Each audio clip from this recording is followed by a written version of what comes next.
அனைவருக்கும் வணக்கம். நம்ம இன்னைக்கு என்ன பார்க்க போகிறோம் அப்படின்னா 11th இயல் 6ல் இருக்க முக்கியமான 2 நெடுவினாக்கள் அப்படின்றது தான் பார்க்க போகிறோம். இதை முடிச்சுட்டு உங்களுக்கு ஒரு ஹோம்ஒர்க் கொஷின் அப்படின்றது இருக்க போது என்ன சார் அப்படி முக்கியமான கொஷின் அப்படின்னா சிம்பொனி தமிழரும் ஏஆர் ரகுமான் இளையராஜா பற்றி ஒரு கொஷின், தஞ்சாவூர் பெரிய கோயிலை பற்றி ஒரு கொஷின். ரொம்ப ரொம்ப ரொம்ப முக்கியமான கொஷின். இது பப்ளிக்கில் கேட்கறதுக்கான வாய்ப்புகள் கூட உங்களுக்கு அதிகம். அதனால் ரொம்ப முக்கியமான கொஷின். இதை படிக்காமல் நீங்கள் எக்ஸாமுக்கு போகவே கூடாது. அந்த மாதிரி ஒரு இம்பார்ட்டண்டான கொஷின்ஸ் அப்படின்றதான் பார்க்க போகிறோம். இந்த வீடியோ ரொம்பவே இன்ட்ரெஸ்டிங்காக இருக்க போது. ஸோ ஸ்கிப் பண்ணாமல் கடைசி வரையும் வீடியோ பாருங்கள். வாங்க வீடியோக்குள்ளே போகலாம். அதுக்கு முன்னாடி என்ன சொல்ல வரேன் அப்படின்னா, இந்த கொஷின்ஸ் எப்படி இருக்க போகுது அப்படின்னா, உங்களுக்கு நிறைய பிக்சர்ஸை வச்சு எப்படி உங்களுக்கு எளிமையாக புரிய வைக்கலாம் அப்படின்ற மாதிரி நிறைய கொண்டு வந்திருக்கேன். அதனால் இந்த செஷனை ஸ்கிப் பண்ணாமல் பாருங்கள், கடைசி வரை வீடியோ பாருங்கள். வாங்க வீடியோக்குள்ளே போகலாம். எப்பயுமே நம்ம ஒரு செஷன் ஸ்டார்ட் பண்ணுறதுக்கு முன்னாடி திருக்குறள் அப்படின்னு ஸ்டார்ட் பண்ணணும். இன்றைக்கி என்ன திருக்குறள் சார்? செய்யாமல் செய்த உதவிக்கு வையகமும் வானகமும் ஆற்றல் எருது அப்படின்ற திருக்குறள் தான் பார்க்குறோம். என்ன சார் இதோட பொருள் அப்படின்னா, நம்ம ஒரு உதவி யாருக்கும் செய்யலை, ஆனால் மற்றவங்க நமக்கு ஒரு உதவி செய்கிறாங்க அப்படின்னா அதுக்கு இந்த விண்ணுலகத்தையும் மண்ணுலகத்தையும் கொடுத்தாலும் அதுக்கு ஈடாகாது அப்படின்ற திருக்குறள் தான் நம்ம இன்றைக்கி பார்க்குறோம். ஓகேவா? புரியுதா? ஓகே, அதுதான் செய்யாமல் செய்த உதவிக்கு வையகமும் வானகமும் ஆற்றல் அரிது அப்படின்ற திருக்குறள். ஓகேவா? அடுத்து இதான் நம்ம சேனலுக்கு யாராச்சும் ஃபஸ்ட் டைம் வந்திருக்கீங்க அப்படின்னா சப்ஸ்கிரைப் பண்ணல அப்படின்னா உடனே சப்ஸ்கிரைப் பண்ணிக்கோங்க. கூடவே லைக் பட்டனை மேட்ச் பண்ணிவிடுங்க. யாராச்சும் புதுசாக வந்திருக்கீங்க அப்படின்னா வெல்கம் டு வேதாந்து சேனல். ஓகேவா? ரொம்ப இம்பார்ட்டண்டான கொஷின் தான் பார்க்க போகிறோம். ரொம்ப ரொம்ப இம்பார்ட்டண்டான கொஷின். ஓகேவா? பார்க்கலாமா? ஓகே, என்ன சார் இது தஞ்சை பெரிய கோவிலை வச்சிருக்கீங்க அப்படின்னா இதை பற்றி 2 இது அப்படின்றது பார்க்க போகிறோம். தஞ்சை பெரிய கோவிலை பற்றி பார்க்க போகிறோம். இசைஞானிகளை பற்றி பார்க்க போகிறோம். தஞ்சை பெரிய கோவில் அப்படின்னா நமக்கு ஞாபகம் வரும் எங்கே இருக்குது அப்படின்னா தஞ்சாவூரில் இருக்குது. பிரகதீஸ்வரர் ஆலயம் அப்படின்லாம் சொல்லுவோம். ஓகேவா? மராத்தியர்கள், பல்லவர்கள், அப்புறம் யார் நாயக்கர்கள், இந்த மாதிரி நிறைய பேர் ஆட்சி செய்த ஒரு இடம். அதில் முதலாம் ராசராசன் கட்டினது தான் இந்த தஞ்சை பெரிய கோவில். அதில் உள்ள சிறப்பம்சங்கள் பார்க்க போகிறோம். அவங்க எப்படி கட்டினாங்க அப்படின்றதெல்லாம் நம்ம இன்றைக்கி பார்க்க போகிறோம். ஓகேவா? பார்க்கலாமா? ஃபஸ்ட்டு, கல்லும் கதை சொல்லும் என்னும் தொடர் தஞ்சை பெரிய கோவிலுக்கு பொருந்துவதை விலக்கி எழுதுக அப்படின்னு கேட்குறாங்க. ஓகேவா? எப்பயுமே நான் என்ன சொல்லியிருக்கேன் அப்படின்னா, ஒரு நெடுவினா அப்படின்றது எழுதுறதுக்கு முன்னாடி என்ன பண்ணணும் அப்படின்னா, நீங்கள் குறிப்புச்சட்டகம் அப்படின்றது போடணும்.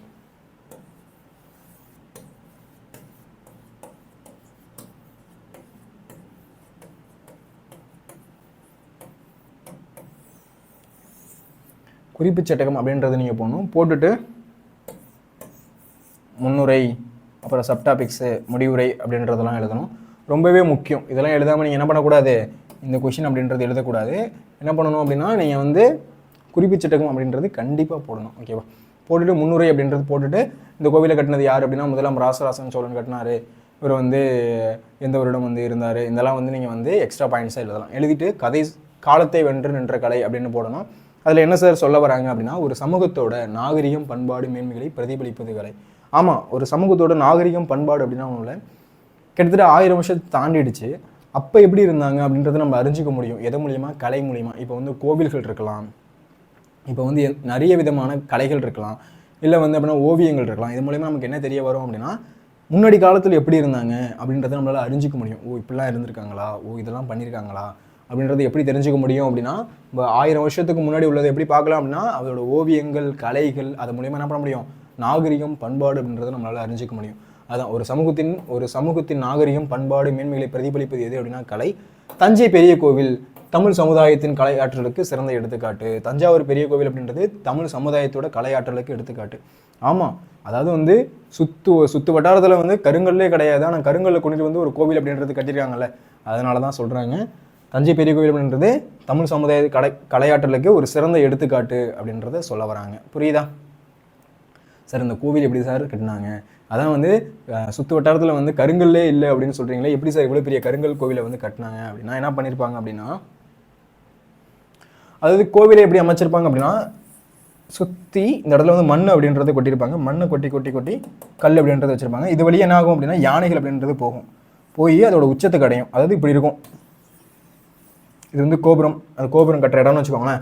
இது ஒரு அடி யானை போகும், கீழே மண்ணை கொட்டி வச்சுருப்பாங்க. இப்படி கொட்டி கொட்டி கொட்டி என்ன பண்ணும் அப்படின்னா, யானை கொஞ்சம் கொஞ்சமாக மேலே எடுத்துகிட்டு போகும். அது மூலியமாக என்ன பண்ணியிருக்காங்க அப்படின்னா, இந்த கோவிலை இப்படி கட்டியிருக்காங்க. இது எங்கேருந்து எடுத்துகிட்டு வந்தாங்க இந்த கருங்கற்கள் அப்படின்னா, பட்டுக்கோட்டை அதை சைடில் தானே கிடச்சிருக்கு அப்படின்னா, இந்த கருங்கற்கள் அப்படின்றது கிடச்சிருக்கு. அங்கேருந்து இது வரையும் எடுத்துகிட்டு வந்திருக்காங்க. அது எப்படி சார் எடுத்துகிட்டு வந்தாங்க அப்படின்னா, கிட்டத்தட்ட பக்கத்தில் மங்களம் அப்படின்னு ஒரு ஊர் இருக்குது. கிட்டத்தட்ட 7 கிலோமீட்டருக்கு இந்த மாதிரி என்ன பண்ணியிருக்காங்க அப்படின்னா, ஸ்லோப் அமைச்சிருப்பாங்க. மண் ஃபுல்லாகவே மண் தான். இந்த மாதிரி அமைச்சிட்டு யானைகள் என்ன பண்ணுவாங்க அப்படின்னா, இது வழியாக கொண்டு வருவாங்க. ஃபுல்லாக கருங்கற்களை அங்கேருந்து வெட்டி எடுத்துகிட்டு இங்கேருந்து ஸ்லோப் ஏற்றுவாங்க. எதுக்கு? இந்த கோபுரத்தை கட்டுறதுக்காக என்ன பண்ணியிருக்காங்க, இப்படி ஸ்லோப் ஏற்றி இங்கேருந்து கட்டிட்டு போயிருக்காங்க. இந்த மாதிரி ஒரு சிறப்பம்சம் உடையது அப்படின்றதான் வந்து தஞ்சை பெரிய கோவில். எப்படி கட்டினாங்க வந்து இன்னும் வந்து பல அறிஞர்களுக்கு வந்து வியப்பாக தான் இருக்குது. எப்படிடா அந்த கோவிலை கட்டினாங்க, ஆச்சரியமாக இருக்குது. இதுவுமே வந்து ஒரு கதை மாதிரி தான் இருக்குது. இந்த மாதிரி ஸ்லோப் வச்சு கொண்டு வந்தாங்கன்னு இவங்களா வந்து இந்த மாதிரி பண்ணியிருக்கலாம், இந்த மாதிரி செய்திருக்கலாம் அப்படின்னு தான் சொல்கிறாங்களே தவிர அப்படி தான் செஞ்சாங்களா அப்படின்றதுக்கு ஆதாரபூர்வமான எந்த ஒரு ப்ரூஃபும் கிடையாது. அந்த மாதிரி இருக்கிறது தான் இந்த தஞ்சாவூர் பெரிய கோவில். எப்படி கட்டினாங்க அப்படின்றதுக்கு இன்ன வரையும் சான்றுகள் அப்படின்றது கரெக்டாக அப்படி கிடைக்கவே இல்லை. அந்த மாதிரி வந்து கட்டியிருக்காங்க தஞ்சாவூர் பெரிய கோவிலை. ஓகேவா? யார் கட்டினதுன்னு பார்த்தீங்க அப்படின்னா ராசராச சோழன் கட்டியிருக்காரு. ஓகேவா? இதே மாதிரி எங்களுக்கு ஒரு ஞாபகம் வருது. நான் சின்ன வயசாக இருந்தப்போ என்ன நடந்துச்சு அப்படின்னா, அந்த கோவில் வந்து 1987 என்ன பண்ணாங்கன்னா யுனெஸ்கோ வந்து அங்கீகரிச்சாங்க. யுனெஸ்கோ பாரம்பரிய சின்னத்தில் ஒன்று இது அப்படின்னா நம்ம தஞ்சை பெரிய கோவில். என்ன பண்ணாங்க அப்படின்னா இதை வந்து அதாவது நம்ம எதுவுமே பண்ண முடியாது, அங்கே கட்டுமான வேலைகளில் எதுவுமே பண்ண முடியாது. ஆனால் என்ன பண்ணாங்க அப்படின்னா கோவில் நிர்வாகத்திலேருந்து தண்ணி வரணும் அப்படின்றதுக்காக போர் அப்படின்றத வச்சாங்க. போர் அப்படின்னு என்ன பண்ணுவாங்க அப்படின்னா, இந்த கோவில் இருக்கா, இதுக்கு கீழே என்ன பண்ணாங்க அப்படின்னா மண்ணை நோண்டி தண்ணி அப்படின்றத உரைப்பாங்க. அதான் போர் அப்படின்னு சொல்லுவாங்க. அதுக்காக வந்து போட்டாங்க. போடும்போது என்ன ஆயிடுச்சு அப்படின்னா கிட்டத்தட்ட மண் என்ன ஆயிடுச்சு அப்படின்னா பல வகையான மண்கள், ஆற்று மண்கள். என்ன சார் இது அப்படின்னா பல வகையான மண்டல் மண் வருது, செம்மண் வருது, பல ஆற்று மண்கள் வருது. இந்த மாதிரி மண் வந்து வேற மண்கள் வர ஆரம்பிச்சிது. இதை பார்த்த உடனே அவங்களுக்கு ஆச்சரியம். என்ன பண்ணுறாங்க அப்படின்னா போர் போடுறவங்க வந்து நிப்பாட்டுங்க, ஏதோ ஒன்று பிரச்சனையாக இருக்குது அப்படின்னு சொன்ன உடனே கடைசியில் வந்து என்ன பண்ணுறாங்க, ஏஎஸ்ஐலேருந்து வர ஆரம்பிச்சிட்டாங்க. ஆர்கியாலஜிக்கல் சர்வே ஆஃப் இந்தியா அப்படின்னு சொல்லுவாங்க. இந்திய நில அளவையர்கள், இந்திய தொழில் ஆய்வர்கள் அப்படின்னு சொல்லுவாங்க. இவங்க வந்து செக் பண்ணி பார்த்துறாங்க, என்னடா இது இந்த மண்ணில் இந்த மாதிரி வேறு கலரில் வருது. ஏன்னா தஞ்சாவூர் சுற்று வட்டாரத்தில் தோன்றுனீங்க அப்படின்னா வண்டல் மண் மட்டும் தான் வரும், அதை விட்டால் கொஞ்சம் கரிசல் மண் அப்படின்றது வரும். ஆனால் இவங்க ஆர்கியாலஜிக்கல் சர்வே ஆஃப் இந்தியாவிலேருந்து பார்க்கும்போது இந்த பல வகையான மண்கள் அப்படின்றது இருக்குது. இது எப்படா இங்கே சாத்தியம் அப்படின்னு பார்க்கும்போது அப்போ தான் தெரிய வருது அவங்களுக்கு, இது வந்து என்ன பண்ணியிருக்காங்க அப்படின்னா கிட்டத்தட்ட வந்து அவ்வளோ வகையான மண்ணுகளை வந்து கீழே போட்டு அதுக்கப்புறம் தான் வந்து பேஸ்மெண்ட் அமைச்சு இந்த கோவிலே கட்டியிருக்காங்க அப்படின்ற ஆச்சரியமான ஒரு விஷயம் அப்படின்றது வெளில வந்துச்சு. எப்போ அப்படின்னா நான் சின்ன பிள்ளையாக இருக்கும்போது ஸ்கூல் படிக்கும்போது இதெல்லாம் எனக்கு தெரியுது. எப்படின்னா நியூஸ் பேப்பரில் வந்துச்சு, இந்த மாதிரி போர் அமைச்சாங்க, அப்போ வந்து பல வகையான மண்ணுகள் அப்படின்றது வெளில வந்துச்சு அப்படின்றது. புரியுதா? ஓகே, லெசனுக்குள்ளே என்ன சொல்கிறாங்க அப்படின்னு பார்க்கலாம். இந்த கதையெல்லாம் விட்டு அடிக்காதீங்க, கொஷினில் மறந்து போயிடுச்சுன்னா. ஓகேவா? அது மாதிரி நிறைய கதை சொல்கிறேன். ஓகேவா? காலத்தை வென்று நின்ற கலை அப்படின்றது என்ன சொல்கிறாங்க பார்க்கலாம். ஒரு சமூகத்தின் நாகரிகம், பண்பாடு, மேன்மைகளை பிரதிபலிப்பது கலை. ஒரு சமூகத்தோட நாகரிகம், பண்பாடு, மேன்மைகளை வந்து பிரதிபலிப்பது எது அப்படின்னா ஒரு கலை தான். தஞ்சை பெரிய கோவில் தமிழ் சமுதாயத்தின் கலையாற்றலுக்கு சிறந்த எடுத்துக்காட்டு. தஞ்சாவூர் பெரிய கோவில் அப்படின்றது தமிழ் சமுதாயத்தோட கலையாற்றலுக்கு மிகச்சிறந்த எடுத்துக்காட்டு. ஏன்னா எப்படின்னே தெரில உங்களுக்கு, எப்படி கட்டினாங்க அப்படின்றதையே ஒரு ஆதாரபூர்வமாக எதுவுமே இல்லை. எல்லாமே வந்து அசம்ஷனாக தான் இருக்குது. இப்படி இருந்திருக்கலாம், அப்படி இருந்திருக்கலாம், இதை கொண்டு வந்திருக்கலாம் அப்படின்ற மாதிரி சொல்லலாம். கிட்டத்தட்ட வந்து எவ்வளவோ யானைகள், கிட்டத்தட்ட ஒரு 10,000 யானைகள், ஏதோ 5,000 குதிரைகள், 1,00,000 கைதிகள் அவங்களெல்லாம் வச்சு வேலை வாங்கி தான் அந்த கோவில் அப்படின்றது கட்டினாங்க. ஓகேவா? நடுவில் என்ன இருக்கும் அப்படின்னா கிட்டத்தட்ட வந்து இந்த கோவிலை எப்படி கட்டியிருப்பாங்க அப்படின்னா இந்த மாதிரி தான் கட்டியிருப்பாங்க. ஃபஸ்ட்டு சிவலிங்கத்தை வந்து உள்ளே வச்சுருவாங்க. ஃபஸ்ட்டு என்ன பண்ணுவாங்கன்னா சிவலிங்கத்தை உள்ளே வச்சுட்டாங்க. ஃபஸ்ட்டு இது கிடையாது. ஓகேவா? ஃபஸ்ட்டு இது கிடையாது. ஃபஸ்ட்டு ஏன் அப்படின்னா இந்த கோபுரத்துக்குள்ளெல்லாம் கொண்டு போய் கோவிலை கட்டிட்டு அந்த சிவலிங்கத்தெல்லாம் கொண்டு போய் உள்ளே வைக்க முடியாது. அந்த மாதிரி வந்து கட்டமைப்பு கிடையாது. எப்படி இருந்துச்சு அப்படின்னா ஃபஸ்ட்டு சிவலிங்கத்தை வச்சுட்டாங்க. என்ன பண்ணாங்க, ஃபஸ்ட்டு தரைமட்டமாக இருக்குது, சிவலிங்கத்தை வச்சாச்சு. வச்சதுக்கப்புறம் என்ன பண்ணாங்க அப்படின்னா மேலே வந்து சுற்றி என்ன பண்ணுறாங்க, கோபுரம் அப்படின்றத இப்படி எழுப்புறாங்க. ஓகேவா? இப்படி எழுப்புறாங்க, இந்த கோபுரம் அப்படின்றத இப்படி எழுப்புறாங்க. ஏன்னா அங்கே உள்ள சிவலிங்கம் அப்படின்றது ரொம்ப பெருசு. கோவில் கட்டினதுக்கப்புறம் உள்ளே கொண்டு போக முடியுமானா முடியாது.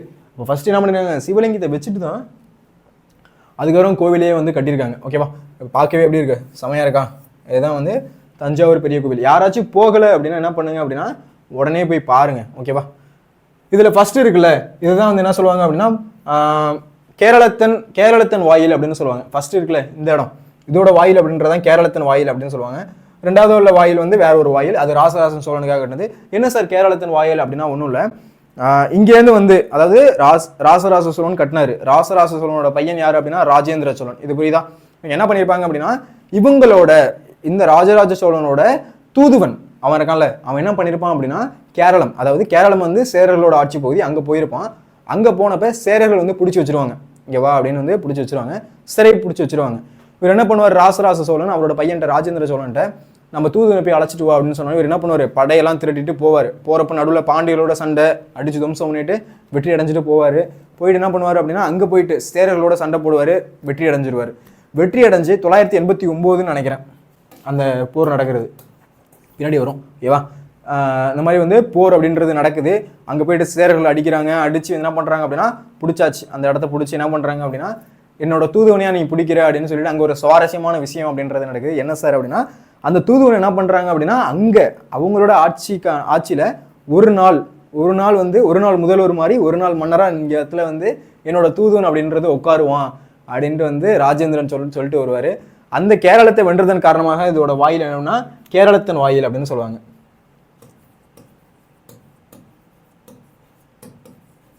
என்ன சொல்லுவாங்க அப்படின்னா கேரளத்தின் வாயில் அப்படின்னு சொல்லுவாங்க.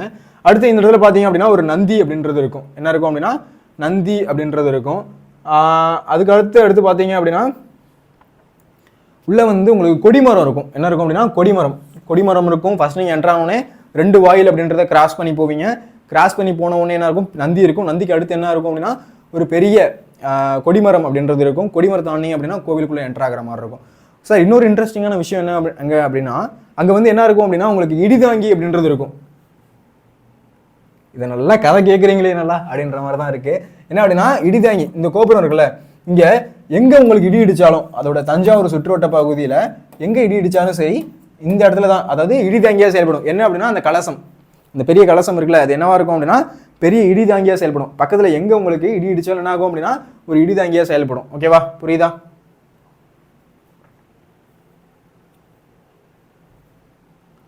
புரிஞ்சிருக்கும்னு நினைக்கிறேன். ஓகேவா, இது நான் உங்களுக்கு எக்ஸாம்பிளுக்கு இந்த ஃபோட்டோ வச்சிருக்கேன். அடுத்ததில் தான் இருக்குது. ஓகேவா, தஞ்சாவூர் பெரிய கோவில் அப்படின்றது எங்கே இருக்குது அப்படின்னா அடுத்ததில் இருக்கும். உங்களுக்கு முன்னாடி இருக்கிறத காமிக்கிறேன். ஓகேவா, இந்த மாதிரி இந்த கோபுரம் இருக்குல்ல, இங்கே தான் என்னவா இருக்கும் அப்படின்னா இடிதாங்கியாக செயல்படும். புரியுதா?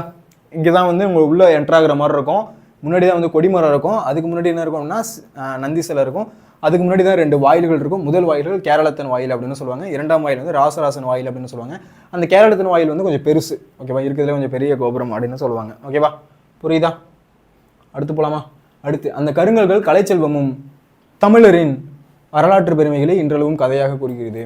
அந்த கருங்கல்கள் கலைச்செல்வம் வந்து என்ன பண்ணுது இன்ன வரையும் வரலாற்று பெருமைகளையும் தமிழோட வரலாற்று பெருமைகளையும் இன்றளவும் கதையாக வந்து கூறிட்டு இருக்கு அப்படின்றத சொல்கிறாங்க. தஞ்சையில் அமைந்துள்ள கோவில், தஞ்சாவூரில் அமைஞ்சிருக்க கோவில் வந்து ராசராச சோழனால் 11ஆம் நூற்றாண்டில் கட்டப்பட்டது. தஞ்சாவூரில் இருக்க அந்த பிரகதீஸ்வரர் ஆலயம் அப்படின்னு சொல்லுவோம். ராசராச சோழனால் 11ஆம் நூற்றாண்டு, ரொம்ப முக்கியம், 11ஆம் நூற்றாண்டில் வந்து கட்டப்பட்டது. 1003லேருந்து 1010ஆம் ஆண்டு வரை கோவில்கள் கட்டினான். 1003லேருந்து 1010 வரையும் கட்டினாரு அப்படின்னு சொல்கிறாங்க. இது ரொம்ப முக்கியம். என்ன அப்படின்னா இந்த இயர் அப்படின்றதெல்லாம் கரெக்டாக போடணும். கிளியரா? இந்த இயர்லாம் வந்து என்ன பண்ணணும், கரெக்டாக வந்து மென்ஷன் பண்ணணும். புரியுதா? ஓகேவா, இதை கரெக்டாக போட்டணும். இதெல்லாம் என்ன பண்ணணும் அப்படின்னா பிளாக் பெனில் எழுதலாம். சார் நான் இது ஃபுல்லாகவே ப்ளூ பெனில் எழுதிட்டு இருக்கேன், நடுவில் இதை மட்டும் பிளாக் பெனில், உங்கள் ஸ்கூலில் வந்து பிளாக் பென் யூஸ் பண்ணணும்னு சொல்கிறாங்கன்னா இது நடுவில் என்ன பண்ணலாம், பிளாக் பெனில் எழுதுனீங்க அப்படின்னா கொஞ்சம் பார்க்க ஹைலைட்டாக இருக்கும். சார் என்ன சார் இது இந்த பொம்மை ஆடிட்டே இருக்குது அப்படின்னா இதுக்கும் தஞ்சாவூருக்கும் வந்து ஒரு ஒத்துமை இருக்குது. தெரியுமா இருக்காச்சும்? தஞ்சாவூருக்கும் தலையாட்டி பொம்மைக்கும் ஒரு ஒத்துமை இருக்குது. தஞ்சாவூர் தலையாட்டி பொம்மை அப்படின்னு சொல்லுவாங்க. என்ன சார் ஒத்துமை அப்படின்னா கோவில் இருக்குல்ல, இது உங்களுக்கே ஆச்சரியமாக இருக்கும். கோவிலோட அமைப்பு எப்படி இருக்கும் அப்படின்னா ஓகே உங்களுக்கு சொல்கிறேன். இந்த கோவிலோட அமைப்பு அப்படின்றது எப்படி இருக்குன்னா தஞ்சாவூர் தலையாட்டி பொம்மை அப்படின்றதோட அமைப்போட போல தான் இருக்கும். என்ன சார் தஞ்சாவூர் தலையாட்டி பொம்மைனா இப்போ உங்களுக்கு தஞ்சாவூர் தலையாட்டி பொம்மை இப்படி இருக்கா, இப்படி ஆடிட்டே இருக்கும், இப்படி ஆடிட்டே இருக்கா. அதோட ஒரு சிறப்பம்சம் என்ன அப்படின்னா நீங்கள் இது வரையும் சாட்சி விட்டீங்கன்னா கூட மறுபடியும் போய் நின்றோம், மைய விளக்கு விசை அதில் செயல்படும். ஓகேவா, என்ன ஆகும், இப்படி ஆடிட்டே இருக்கும், இப்படி விட்டீங்க அப்படின்னா கூட மறுபடியும் போய் ஸ்ட்ரைட்டாக போய் நின்றோம். அதுதான் வந்து தலையாட்டி பொம்மையோட ஸ்பெஷல். அதே மாதிரி இந்த தஞ்சாவூர் கோவிலுக்கு ஒரு ஸ்பெஷல் இருக்குது. அதில் என்ன அறிவியல் தொழில்நுட்பம் பயன்படுத்தியிருக்காங்களோ அதே தொழில்நுட்பம் இந்த தஞ்சாவூர் பெரிய கோவிலை வந்து பயன்படுத்தியிருக்காங்க. அதாவது ஒரு பெரிய நிலநடுக்கம் வருது அப்படின்னா கோவிலோட கோபுரம் இப்படி ஆடலாம், ஆனால் வந்து கீழே விழுகாது. இதோட அறிவியல் நுட்பம் பார்த்துட்டு அறிஞர்கள்லாம் எப்படா கட்டினாங்க இவங்க, இந்த மாதிரி ஒரு கலை நுணுக்கத்தை வந்து எப்படி இவங்க வந்து கட்டினாங்கன்னே தெரியலையடா அப்படின்ற மாதிரி தலையை பிச்சுக்கிட்டு இருக்காங்க. அதுதான் தஞ்சாவூர் தலையாட்டி பொம்மைக்கும் இந்த கோவிலுக்கும் ஒரு ஒத்துமை. அதான் என்னதான் நீங்கள் வந்து தஞ்சாவூர் தலையாட்டி பொம்மையை இப்படி விட்டாலுமே மறுபடியும் ஸ்ட்ரைட்டாக போய் நின்றோம். அதே மாதிரி இந்த கோவிலுக்கு வந்து எவ்வளோ பெரிய நிலநடுக்கம் வந்தாலும் இதோட கோவிலோட அமைப்பு எப்படின்றது இருக்கும் அப்படின்னா சாயும், கோபுரம்லாம் வந்து சாயும் நிலநடுக்கம் வந்தால், ஆனால் கீழே விழுகாது. இந்த போல தான் இதோட கட்டமைப்பு அப்படின்றது இருக்குது. ஓகேவா, அப்போ எப்படி கட்டியிருக்காங்க, ராஜராஜன் எப்படி கட்டியிருக்காரு அப்படின்றத வியப்பில் உள்ளாத்துதா. ஓகே, அடுத்து 1003லேருந்து 1010 வரையும் கோவிலை வந்து கட்டியிருக்காரு. ஓகேவா, அடுத்து கருங்கற்களே இல்லாத நிலப்பரப்பில் கருங்கற்கள் கொண்டு 216 அடி உயரமுடையதாகும் கருவறை விமானம் 13 தளங்களை உடையதாகவும் கட்டப்பட்டது. ரொம்ப முக்கியம். கருங்கற்களே இல்லாத இடம். அந்த இடத்துல வந்து என்ன அப்படின்னா தஞ்சாவூரை சுற்றி பார்த்தீங்கன்னா வண்டல் மண் தான் இருக்கும். வண்டல் மண் எங்கேயாச்சும் கொஞ்சம் கரிசல் மண் கிடைக்கும். கருங்கற்கள்லாம் அங்கே கிடையவே கிடையாது. கருங்கற்களே இல்லாத இடத்துல எப்படா கொண்டு வந்தீங்க அப்படின்ற மாதிரி ஆச்சரியத்துக்கு உள்ளாக்குது. கருங்கற்கொண்டு 216 அடி உயரம். இது வந்து எத்தனை அடினா 216 அடி. யாருக்கெல்லாம் பிடிஎஃப் வேணுமோ கடைசியில் வீடியோ பாருங்கள். கடைசியில் நான் என்ன பண்ணுறேன் அப்படின்னா டிஸ்கிரிப்ஷனில் லிங்க் கொடுத்து வீடியோ அப்படின்றது நான் உங்களுக்கு பிடிஎஃப் அப்படின்றது கொடுக்குறேன். ஓகேவா? அதனால் கடைசியில் வீடியோ பார்க்குறவங்க தான் பிடிஎஃப். ஓகேவா? அப்போ வந்து என்னது 216 அடி உயரமும் கருவறை விமானம் வந்து 13 தளங்களை கொண்டிருக்கு. எத்தனை தளம் அப்படின்னா 13 தளங்களை கொண்டிருக்கு. கருவறை விமானம் அப்படி இருக்கான் 13 தளங்களை கொண்டிருக்கு. விமானம் அப்படின்றது ஒன்றும் இல்லை, அது வந்து ஒரு சமஸ்கிருத சொல்ல தான் என்ன சொல்கிறாங்க அப்படின்னா விமானம் அப்படின்னு சொல்கிறாங்க. ஓகேவா? சமஸ்கிருத சொல்ல தான் என்ன சொல்கிறாங்க விமானம் அப்படின்னு சொல்கிறாங்க. புரியுதா? இப்போ என்னென்ன பார்த்தோம் அப்படின்றது புரியுதா? ஃபஸ்ட்டு வந்து கருங்கற்களே இல்லாத நிலப்பரப்பில் வந்து கருங்கற்களை கொண்டு 216 அடி உயரமும் கருவறை விமானம் வந்து 13 தளங்களை உடையதாகவும் இருக்குது. ஃபஸ்ட் இது எழுதணும். அடுத்து கதை சொல்லும் கல்வெட்டு. ஓகேவா? என்ன சார் கதை சொல்லும் கல்வெட்டுனா சுற்றுச்சூழல் அமைந்துள்ள கல்வெட்டு செய்திகள் எண்ணற்ற பழமையான வரலாற்றை கூறுகின்றன. சுற்றுச்சூழல் அமைந்துள்ள கல்வெட்டுகள், அதாவது அந்த கோவிலோட இங்கே சுற்றி கோவில் நடுவில் இருக்கும், அதை சுற்றி இங்கே ஒரு ரவுண்ட் அடிக்கிறீங்க அப்படின்னா அது எப்படி இருக்கும் அப்படின்னா உங்களுக்கு நிறைய விதமான கல்வெட்டுகள் அப்படின்றது இருக்கும், ஓவியங்கள் அப்படின்றது இருக்கும். ஓகேவா? யாராச்சும் வந்திருந்தீங்க அப்படின்னா தெரியும். சார் நான் அந்த கோவிலுக்கே வரல அப்படின்னா கண்டிப்பாக நீங்கள் ஒரு நாள் தஞ்சாவூர் கோவில் வந்து பார்க்கணும். ஓகேவா? அது எப்படி வந்து ராஜராஜ சோழன் கட்டியிருக்காரு அப்படின்றத நீங்கள் வியப்பில் உள்ளாகணும். அந்தளவுக்கு கட்டியிருப்பாரு. அங்கே உங்கள் கலை நுணுக்கம்லாம் காணப்படுப்பா, சின்ன சின்ன நுணுக்கம் காணப்பட்டிருக்கும். அதே மாதிரி பார்த்தீங்க அப்படின்னு வச்சுக்கோங்களேன், இந்த மாதிரி வந்து டிசைன் போட்டிருப்பாங்க. இதுக்குள்ளே வந்து ஒரு பூ, ஒரு செடி வந்து உள்ளே போயிட்டு வரலாம். அந்த மாதிரி கலை நுணுக்கம்லாம் ஃபுல்லாகவே இருக்கும். அது வந்து சின்ன சின்னதாக தான் இருக்கும். அந்த பாறைக்குள்ளே நுழைஞ்சிருப்பாங்க. அந்த மாதிரி ஒரு பூ, ஒரு செடி வெளில போகிற மாதிரிலாம் வந்து கலை நுணுக்கத்தோடு செஞ்சுருப்பாங்க. அதெல்லாம் நீங்கள் விசிட் பண்ணீங்க அப்படின்னா உங்களுக்கு தெரியும். ஓகேவா? தஞ்சாவூர் பெரிய கோவில். ஓகேவா? அடுத்து கதை சொல்லும் கல்வெட்டு. சுற்றுச்சூழல் அமைந்துள்ள கல்வெட்டு செய்திகள் எண்ணற்ற பழமையான வரலாற்று கூறுது.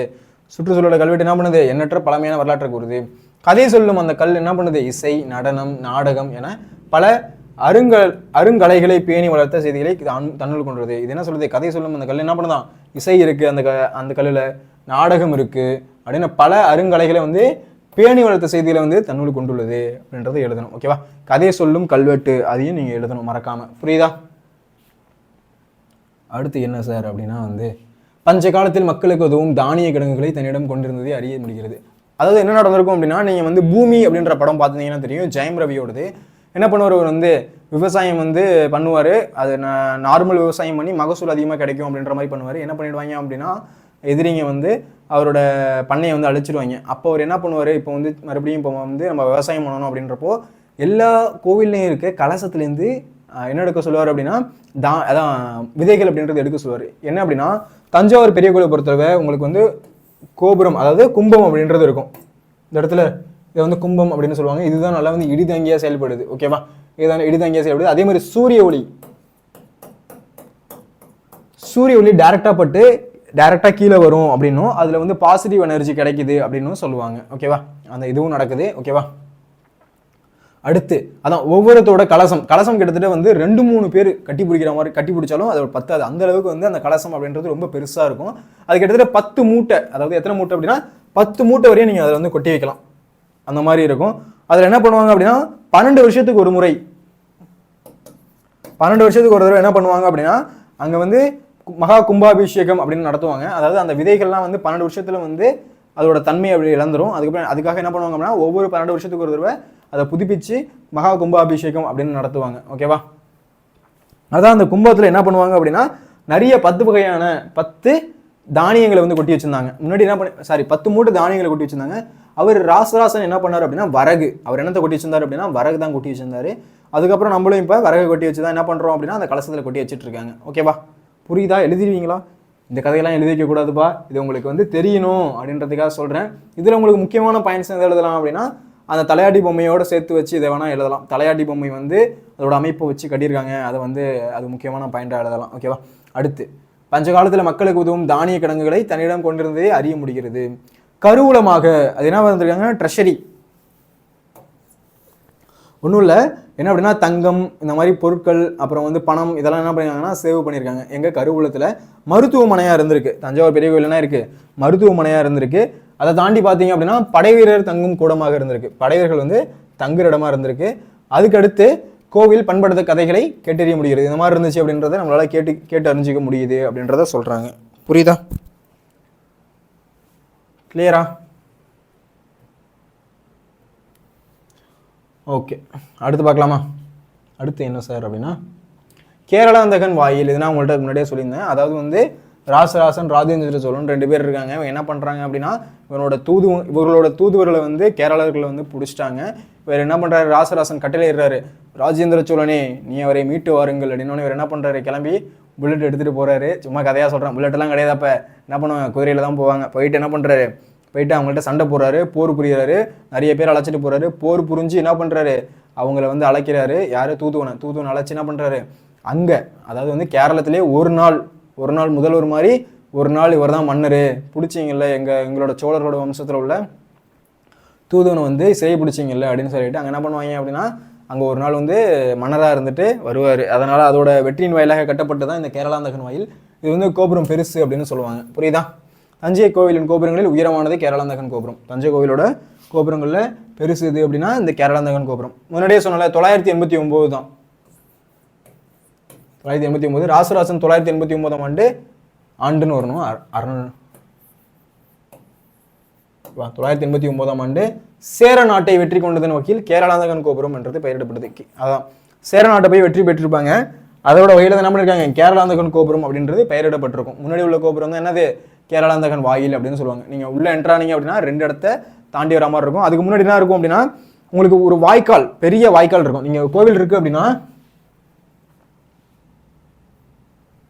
இந்த கோவில் இருக்கா, கோவிலுக்கு முன்னாடி என்ன இருக்கும் அப்படின்னா 2 இவ்வளோ பெரிய கணவாய் மாதிரி இருக்கும். இங்கே என்ன விட்டுருப்பாங்க அப்படின்னா முதலைகள் அப்படின்றதே விட்டுருப்பாங்க அப்போ அந்த காலத்தில். ஏன்னா எதிரி நாட்டு மன்னர்கள் உள்ளே வர முடியாது அப்படின்ற மாதிரி என்ன பண்ணியிருப்பாங்கன்னா உள்ளே வந்து என்ன பண்ணியிருப்பாங்க, முதலைகளை விட்டு அந்த வந்தீங்க பார்த்தீங்க அப்படின்னா தெரியும், பெரிய வந்து கணவாய் மாதிரி இருக்கும். அதாவது வாய்க்கால் மாதிரி இருக்கும், பெரிய வாய்க்கால். அங்கே என்ன பண்ணியிருப்பாங்க அப்படின்னா நிறைய முதலைகளை விட்டுருப்பாங்க. யாரும் வந்து அந்த கோட்டைக்குள்ளே என்ட்ராயிடக்கூடாது, கோவிலுக்குள்ளே என்ட்ராயிடக்கூடாது அப்படின்றதுக்காக. ஓகேவா? புரிஞ்சா? ஓகே, இது எழுதணும் கண்டிப்பாக. ராசராசன் வந்து 989 சேர நாட்டை வெற்றி கொண்டதன் வாயில தான் என்ன பண்ணிருக்காரு, கேரளாந்தகன் கோபுரம் அப்படின்றது கட்டப்பட்டிருக்கு. ஓகேவா? கதை வடிவில் இருக்கா, புரியுதா உங்களுக்கு? அடுத்து என்ன சார் அப்படின்னா கோவில் உருவான கதையை கூறுகிறது. அதாவது ஒன்றும் இல்லை, கோவிலை உருவாக்க மக்களும் அதிகாரிகளும் செயல்பட்டதை கதை போல் எண்ணி பார்க்க செய்கிறது. கோவிலை உருவாக்க வந்து மக்களும் அதிகாரிகளும் எப்படி செயல்பட்டாங்க அதை வந்து கதை போல் எண்ணி பார்க்க செய்கிறது. ராசராசன் அமைத்த கோவிலின் முன்வாயில்கள் எண்ணற்ற வரலாற்று கதைகளை கூறுகின்றது. ராசராசன் அமைத்த கோவிலோட முன்வாயில் எப்படி இருக்கான், எண்ணற்ற வரலாற்று கூறுது அப்படின்னு சொல்றாங்க. நீங்க அதுக்கு பக்கத்துல அப்படின்றது போனீங்க அப்படின்னா தஞ்சாவூர் சரஸ்வதி மகால் நூலகம் அப்படின்றது இருக்கும். அங்கே நீங்கள் வந்து அது என்ன பண்ணுவாங்க, மியூசியம் அப்படின்னு சொல்லுவாங்க. அங்கே போனீங்க அப்படின்னா மணிமண்டபம் இருக்கும். தஞ்சாவூர் சுற்றி பார்த்தீங்க அப்படின்னா மணிமண்டபம் இருக்கும். அதுக்கு பக்கத்தில் போனீங்க அப்படின்னா என்ன இருக்கும் அப்படின்னா பெரிய ஒரு மீன், பெரிய திமிங்கலத்தோட அதோட எலும்பு கூடு அப்படின்றது அங்கே வச்சுருப்பாங்க. அங்கே நீங்கள் மேலே ஏறி போய் பார்க்கணும், அதெல்லாம் இருக்கும். மணிமண்டபம் இருக்கும். முன்னாடி வந்து சரபோஜி, அந்த 2ஆம் சரபோஜி அவரோட ஃபோட்டோஸ்லாம் இருக்கும். முன்னாடி அந்த மன்னர்கள் எப்படி இருந்தாங்க அவங்களோட ட்ரெஸ்லாம் இருக்கும். நீங்கள் அந்த சைடு போனீங்க அப்படின்னா மணிமண்டபம், தஞ்சாவூர் பெரிய கோவில் இதெல்லாம் விசிட் பண்ணணும். ஓகேவா? ரொம்பவே வந்து எப்படி கட்டினாங்கன்னு தெரியாமல் அறிஞர்கள்லாம் தலை பச்சிட்டு இருக்கிற ஒரு கோவிலை வந்து யாரும் பார்க்காம இருக்கக்கூடாது. ஓகேவா? பார்க்கல அப்படின்னா கண்டிப்பாக போய் தஞ்சாவூர் பெரிய கோவிலை விசிட் பண்ணணும். ஓகேவா? நீங்கள் அந்த தஞ்சாவூர் பெரிய கோவிலில் வந்துட்டு நீங்கள் அந்த கோவில் மட்டும் தான் பார்ப்பீங்க. இந்த சுற்றி வந்தீங்க அப்படின்னா என்ன இருக்கும் அப்படின்னா நிறைய அங்கே ஒரு நந்தி இருக்கும். அந்த நந்தி யாருடைய இது அப்படின்னா அது ராசராச நந்தி அப்படின்னு சொல்லுவாங்க, அவருடைய நந்தி அது. இது வந்து யார் கொண்டு வந்திருப்பா அப்படின்னா நாயக்கர்கள் தான் கொண்டு வந்திருப்பாங்க. இந்த பெரிய நந்தி அப்படின்றது நாயக்கர்கள் கொண்டு வந்திருப்பாங்க. நாயக்கர்கள் அவங்க கொண்டு வந்திருப்பாங்க. இந்த நந்தி அப்படின்றதே இவர் என்ன பண்ணுவாராம், போருக்கு செல்றது முன்னாடி போய் உத்தரவு வாங்குறதுக்காக அங்கே போயிட்டு நின்றுட்டு சாமி கும்பிட்டு என்ன பண்ணுவாராம், போருக்கு அப்படின்றது போவாராம். அதை சுற்றி உள்ளதில் அந்த மாதிரி இருக்கும். ஓகேவா? புரியுதா? ஓகே. அடுத்து கோவில் உருவான கதை அப்படின்றத பார்த்தோம். கோவில் உருவாக்க மக்களும் அதிகாரிகளும் செயல்பட்டதை கதை போல எண்ணி பார்க்க செய்கிறது. ராசராசன் அமைத்த கோவில் முன்வாயில்கள் எண்ணற்ற வரலாற்று கதைகளை கூறுகிறது. ராசராசன் அமைத்த கோவில்கள் எப்படி இருக்கும், முன்வாயில்கள் வந்து எண்ணற்ற வரலாற்று கதைகளை பல வரலாற்று கதைகளை வந்து கூறுது அப்படின்றத சொல்ல வராங்க. புரியுதா? அடுத்து ஓவியங்கள் கூறும் கதை. சார் ஓவியங்கள் என்ன சார் சொல்றது? ஆமாப்பா, நீங்க அந்த கோவிலுக்குள்ள என்ட்ரானீங்க அப்படின்னா சுதை அப்படின்னு சொல்லுவாங்க.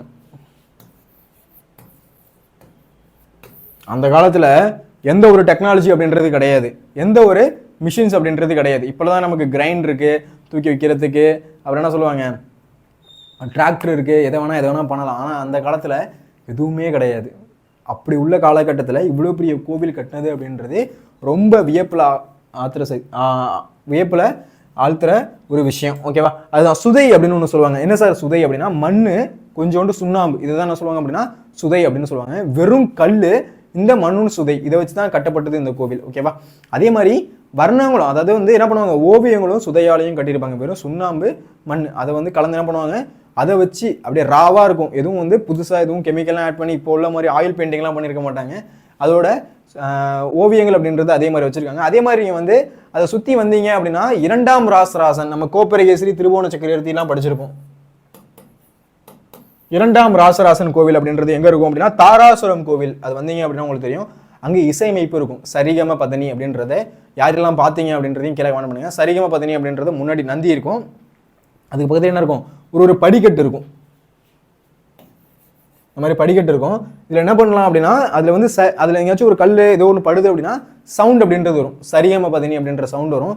என்ன பண்ணிட்டாங்க அப்படின்னா காலப்போக்கில் வந்து எல்லாரும் கல் அள்ளி போட்டு போட்டு விளாட ஆரம்பிச்சிட்டாங்க. அதில் பார்த்துருக்கேன். என்ன பண்ணிட்டாங்க அப்படின்னா இப்போ வந்து அதை பூட்டி வச்சுட்டாங்க. என்னன்னா கல் அப்படின்றது ஒன்று போட்டிங்க அப்படின்னா சரிகம பதனி சவுண்ட் வரும். ஓகேவா? அதில் வந்து என்ன வரும், சரிகம பதனி அப்படின்ற சவுண்ட் வரும். எல்லாரும் போகிறவங்க என்ன பண்ணிட்டாங்க அப்படின்னா அந்த சவுண்டை பார்க்கணும்ட்டு கல் தூக்கி போட்டு என்ன பண்ணாங்கன்னா அதோட தன்மையை இப்போ போயிடுச்சு. அதனால என்ன பண்ணாங்க அப்படின்னா நல்லா கூண்டு போட்டு அமைச்சு வச்சுட்டாங்க. ஆனால் வெளிலேருந்து பார்த்தா தெரியும் அந்த சரிகம பதனி படிகள். அதில் வந்து அந்த மாதிரி யார் கட்டி, அந்த மாதிரி இசையமைப்பை யார் கட்டியிருக்கா அப்படின்னா 2ஆம் ராசராசன் கட்டியிருக்காரு. கோப்பரகேசரி திருபுவன சக்கரவர்த்தி அப்படின்னு சொல்லுவோம். மெய்கீர்த்திகள் வந்து எழுதியிருப்பார். மெய்கீர்த்திகள் வந்து எழுதியிருக்கும் அவரை பற்றி. பிராகை மெய்கீர்த்தி இதெல்லாம் வந்து எங்கே 10th இருக்கும். இதெல்லாம் வந்து உங்களுக்கு சொல்லியிருப்பாங்க. ஓகேவா? புரியுதா? அதுதான். ஓகேவா? கோவிலின் கருவறை தலங்களில் உள்ள சுற்று கட்டடம், சாந்தாரா நாளிகை பகுதி சுவர்களில் தட்சிணாமூர்த்தி ஓவியம், என்னென்ன ஓவியம் இருக்குது அப்படின்றது ரொம்ப முக்கியம். சாந்தாரா நாளிகை பகுதி சுற்றுச்சுவர்கள் என்ன இருக்கான் அப்படின்னா தட்சிணாமூர்த்தி ஓவியம், சுந்தரர் வரலாறு, திருபுராந்தகர் ஓவியம் முதலவற்றை பெரிய அளவில் வரைந்து வைத்துள்ளதை இன்றும் நம்மளால் காண முடியுது. இந்த மாதிரி பெரிய அளவில் ஓவியம் அப்படின்றது இருக்கு. இது எப்படி வரைஞ்சாங்க அப்படின்னா சுதை, அதாவது மண்ணையும் சுண்ணாம்பையும் கலந்து தான் இந்த ஓவியம் அப்படின்றது வரையப்பட்டது. ஓகேவா? கோவில் கட்டுவதில் புதிய மரபு படைத்த ராசராசன் அமைத்த சிலை வடிவங்கள், வண்ண ஓவியங்கள் என 1000 ஆண்டுகளுக்கு முன்னரே, எத்தனை வருஷத்துக்கு முன்னாடி அப்படின்னா 1000 வருஷத்துக்கு முன்னாடி, 1000 வருஷத்துக்கு முன்னாடி கலைவர்த்தத்தை கதையாக என்றும் இந்த பெரிய கோவில் நமக்கு கூறுகிறது அப்படின்றத எழுதணும். ஓகேவா? கோவில் கட்டுறதுல வந்து புதிய மரபுகளை படைச்சது யார் அப்படின்னா ராசராசன். கோவில் கட்டுறதுலேயே புதிய மரபு படைச்சது யாருன்னா ராசராசன் தான் வந்து படைச்சிருக்காரு. அமைத்த சிலை வடிவங்கள், அவர் வந்து அவரோட சிலை வடிவங்கள்லாம் வந்து புது வகையாக அமைச்சிருக்காரு. வண்ண ஓவியங்கள், அவரோட ஓவியங்கள் அப்படின்னா வண்ண ஓவியங்கள் அப்படின்றது அமைச்சிருக்காரு. வண்ணத்தில் ஓவியங்கள் அப்படின்றத அமைச்சிருக்காரு.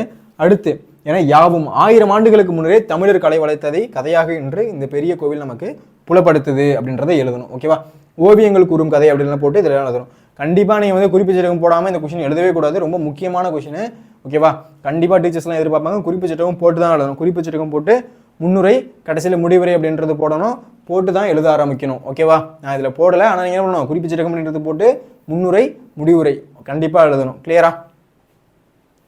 ஓகே. அடுத்து பிரமந்திரக்கல். சார் பிரமந்திரக்கல்னா என்ன சார் அப்படின்னா ஒன்றும் இல்லை, கோவிலின் சிகரத்தில், கோவிலோட இந்த சிகரம் இருக்குல்ல, அதில் என்ன பண்ணுறாங்கன்னா பிரமந்திரக்கல், ஒற்றைக்கல், அது வந்து ஒரே ஒரு கல் தான். அதான் என்ன சொல்கிறாங்க, ஒற்றைக்கல், பிரமந்திரக்கல் அப்படின்னு சொல்கிறாங்க. ஓகேவா? பிரமந்திரக்கல் ஒற்றைக்கல் அப்படின்னா அது கருவறை விமானத்தின் மேல் எண்பட்டை அமைப்பில், எண்பட்டை அந்த மாதிரி அமைப்பில் இருந்திருக்கான். ஆரஞ்சு பழம் போன்று 8 கற்கள், எத்தனை கல், 8 கற்கள் அது மாதிரி இருந்திருக்கு போன்று நெருக்கமாக வைத்து ஒட்டப்பட்டவை. அதோட கோபுரம் அப்படின்றது சொல்லியிருந்தோமா 216 அடி மொத்தமாக உயரம். அதில் 13 வந்து என்னது 13 கருங்கற்கள் அமைப்பு கொண்டு இருக்கு. அது மாதிரி வந்து என்ன பண்ணுது 8 கல்லோட அமைப்பு சேர்ந்துருக்குமா. அந்த கல் வந்து எப்படி இருக்குமா 8 ஆரஞ்சு பழம் போட்டு, ஆரஞ்சு பழம் எப்படி இருக்கும் உங்களுக்கு, இப்படி ரவுண்டாக இருக்கும், இப்படி உரிச்சோம்னா ஒன்று ஒன்றா வரும்ல, அந்த மாதிரி எப்படி இருக்குமா அந்த கற்களை வச்சு சேர்த்துருப்பாங்க 8. ஓகேவா? அதுதான் எண்பட்டை அமைப்பை ஆரஞ்சு பழம் போன்று 8 கற்கள் நெருக்கமாக வைத்து ஒட்டப்பட்டவை. அதுதான் வந்து பிரமந்திரக்கல். ஒரே கல் தான் அது, அதை மாதிரி வந்து செஞ்சுருப்பாங்க. ஓகேவா? அது வந்து ஒற்றைக்கல் அப்படின்றதெல்லாம் கிடையாது. அது வந்து பிரமந்திரக்கல் அப்படின்றது ஒற்றைக்கல் அன்று. ஓகேவா? பார்த்துக்கணும், ஒற்றைக்கல் அன்று. அது என்ன பண்ணுவாங்க, கோவிலோட விமானத்தில் எண்பட்டை அமைப்பில் ஆரஞ்சு பழம் போன்று 8 கற்கள் வந்து நெருக்கமாக இருக்க மாதிரி ஒட்டப்பட்டது அப்படின்றத சொல்கிறாங்க. ஓகேவா? வெளிக்கோபுரம் உயரமாகும். அதோட வெளிக்கோபுரம் எப்படி இருக்குமா, உயரமாக இருக்குமா. அதோட உள்கோபுரம் அப்படின்றது கொஞ்சம் உயரம் கம்மியாக இருக்கும். அதுதான் 2 வகை கோபுரங்களை கட்டும் புதிய மரபை தோற்றுவித்தவர். இந்த மாதிரி புதிய மரபை தோற்றுவிச்சது யார் அப்படின்னா ராசராசன். ஓகேவா? இது ரொம்ப முக்கியம். இந்த மாதிரி புதிய வகை மரபை தோற்றுவிச்சது யார் அப்படின்னா ராசராசன் தோற்றுவிச்சிருக்காரு. கிளியரா? புரியுதா? இப்போ என்னென்ன பார்த்தோம் அப்படின்னா பிரமந்திரக்கல் வந்து ஒரே ஒரு கல்லாம் கிடையாது, அது வந்து எண்பட்ட அமைப்பில் வந்து ஆரஞ்சு பழத்தை போன்று 8 கற்கள் அப்படின்றது சேர்ந்துருக்கும் அப்படின்றது எழுதணும். அடுத்து வெளிக்கோபுரம் எப்படி இருக்குமா, உயரமாக இருக்குமா, உள்கோபுரம் வந்து சின்னதாக இருக்குமா, இந்த மாதிரி வந்து உயரம் குறைவாகவும் 2 வகை கோபுரங்களை கொண்டு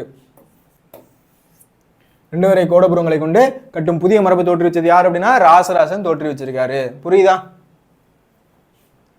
அடுத்து கோவிலோட நந்தி. எனக்கு சின்ன வயசுல என்ன சொல்லுவாங்க அப்படின்னா, சின்ன பிள்ளையா இருக்கும்போது நந்தி வந்து வளரும் அப்படின்னு ஒரு பொருளை கிளப்பி விட்டாங்க. என்னன்னா நானும் அதை நம்பிட்டு இருந்தேன் 8வது 9வது படிக்கிற வரையும். இந்த மாதிரி நந்தி வளருமாண்டா தஞ்சாவூர் பெரிய கோவில் அப்படின்னு சொல்லிட்டு. அது என்ன சொல்லுவாங்கன்னா, என் ஃப்ரெண்டு அந்த நந்தி வந்து வளர்ந்துட்டே இருக்கும். அமாவாசைக்கு ஒரு தடவை என்ன பண்ணுவாங்க அப்படின்னா, ஒரு ஆணி எடுத்து அது தலையில் அடிப்பாங்க. அப்போ தான் அது வளர்றது வந்து கம்மியாகும், இல்லைனா வந்து அது வளர்ந்துக்கிட்டே இருக்கும் அப்படின்னு கிளப்பி விட்டாங்க. நானும் நம்பிட்டுலாம் இருந்தேன் அதை வந்து. ஓகே அப்படி வளரும் போல இருக்குடா நந்தி, ஏன்னா நான் சின்ன பிள்ளையில போய் பெருசாக பார்த்தது இல்லையா, அதனால வந்து அப்போ நந்தி வந்து வான அளவு வளரும் போல இருக்கு அப்படின்லாம் நினச்சிட்டு இருந்தேன். அந்த மாதிரி வந்து அங்கே சிறப்புடையது எது அப்படின்னா நந்தி. 2வது பெரிய வடிவம் உடையது நந்தி. ஃபர்ஸ்ட் வந்து ஆந்திர பிரதேஷில் இருக்குது, 2வது வந்து எங்கே இருக்குது அப்படின்னா நம்ம தஞ்சாவூர் பெரிய கோவில் தான் இருக்குது, அதான் கோவில் நந்தி. இங்கே காணப்பெறும் பெரிய நந்தியும் மண்டபம் நாயகர் காலத்தவை. யாருடைய காலம் அப்படின்னா நாயகர்களோட காலம். ஏன் அப்படின்னா இவர் வந்து ஃபர்ஸ்ட் வந்து ராசராசன் ஒரு நந்தி வச்சிருப்பாரு, அந்த நந்தியை தான் வந்து எடுத்துட்டு நாயக்கர்கள் வந்து வேற நந்தி வச்சிருப்பாங்க.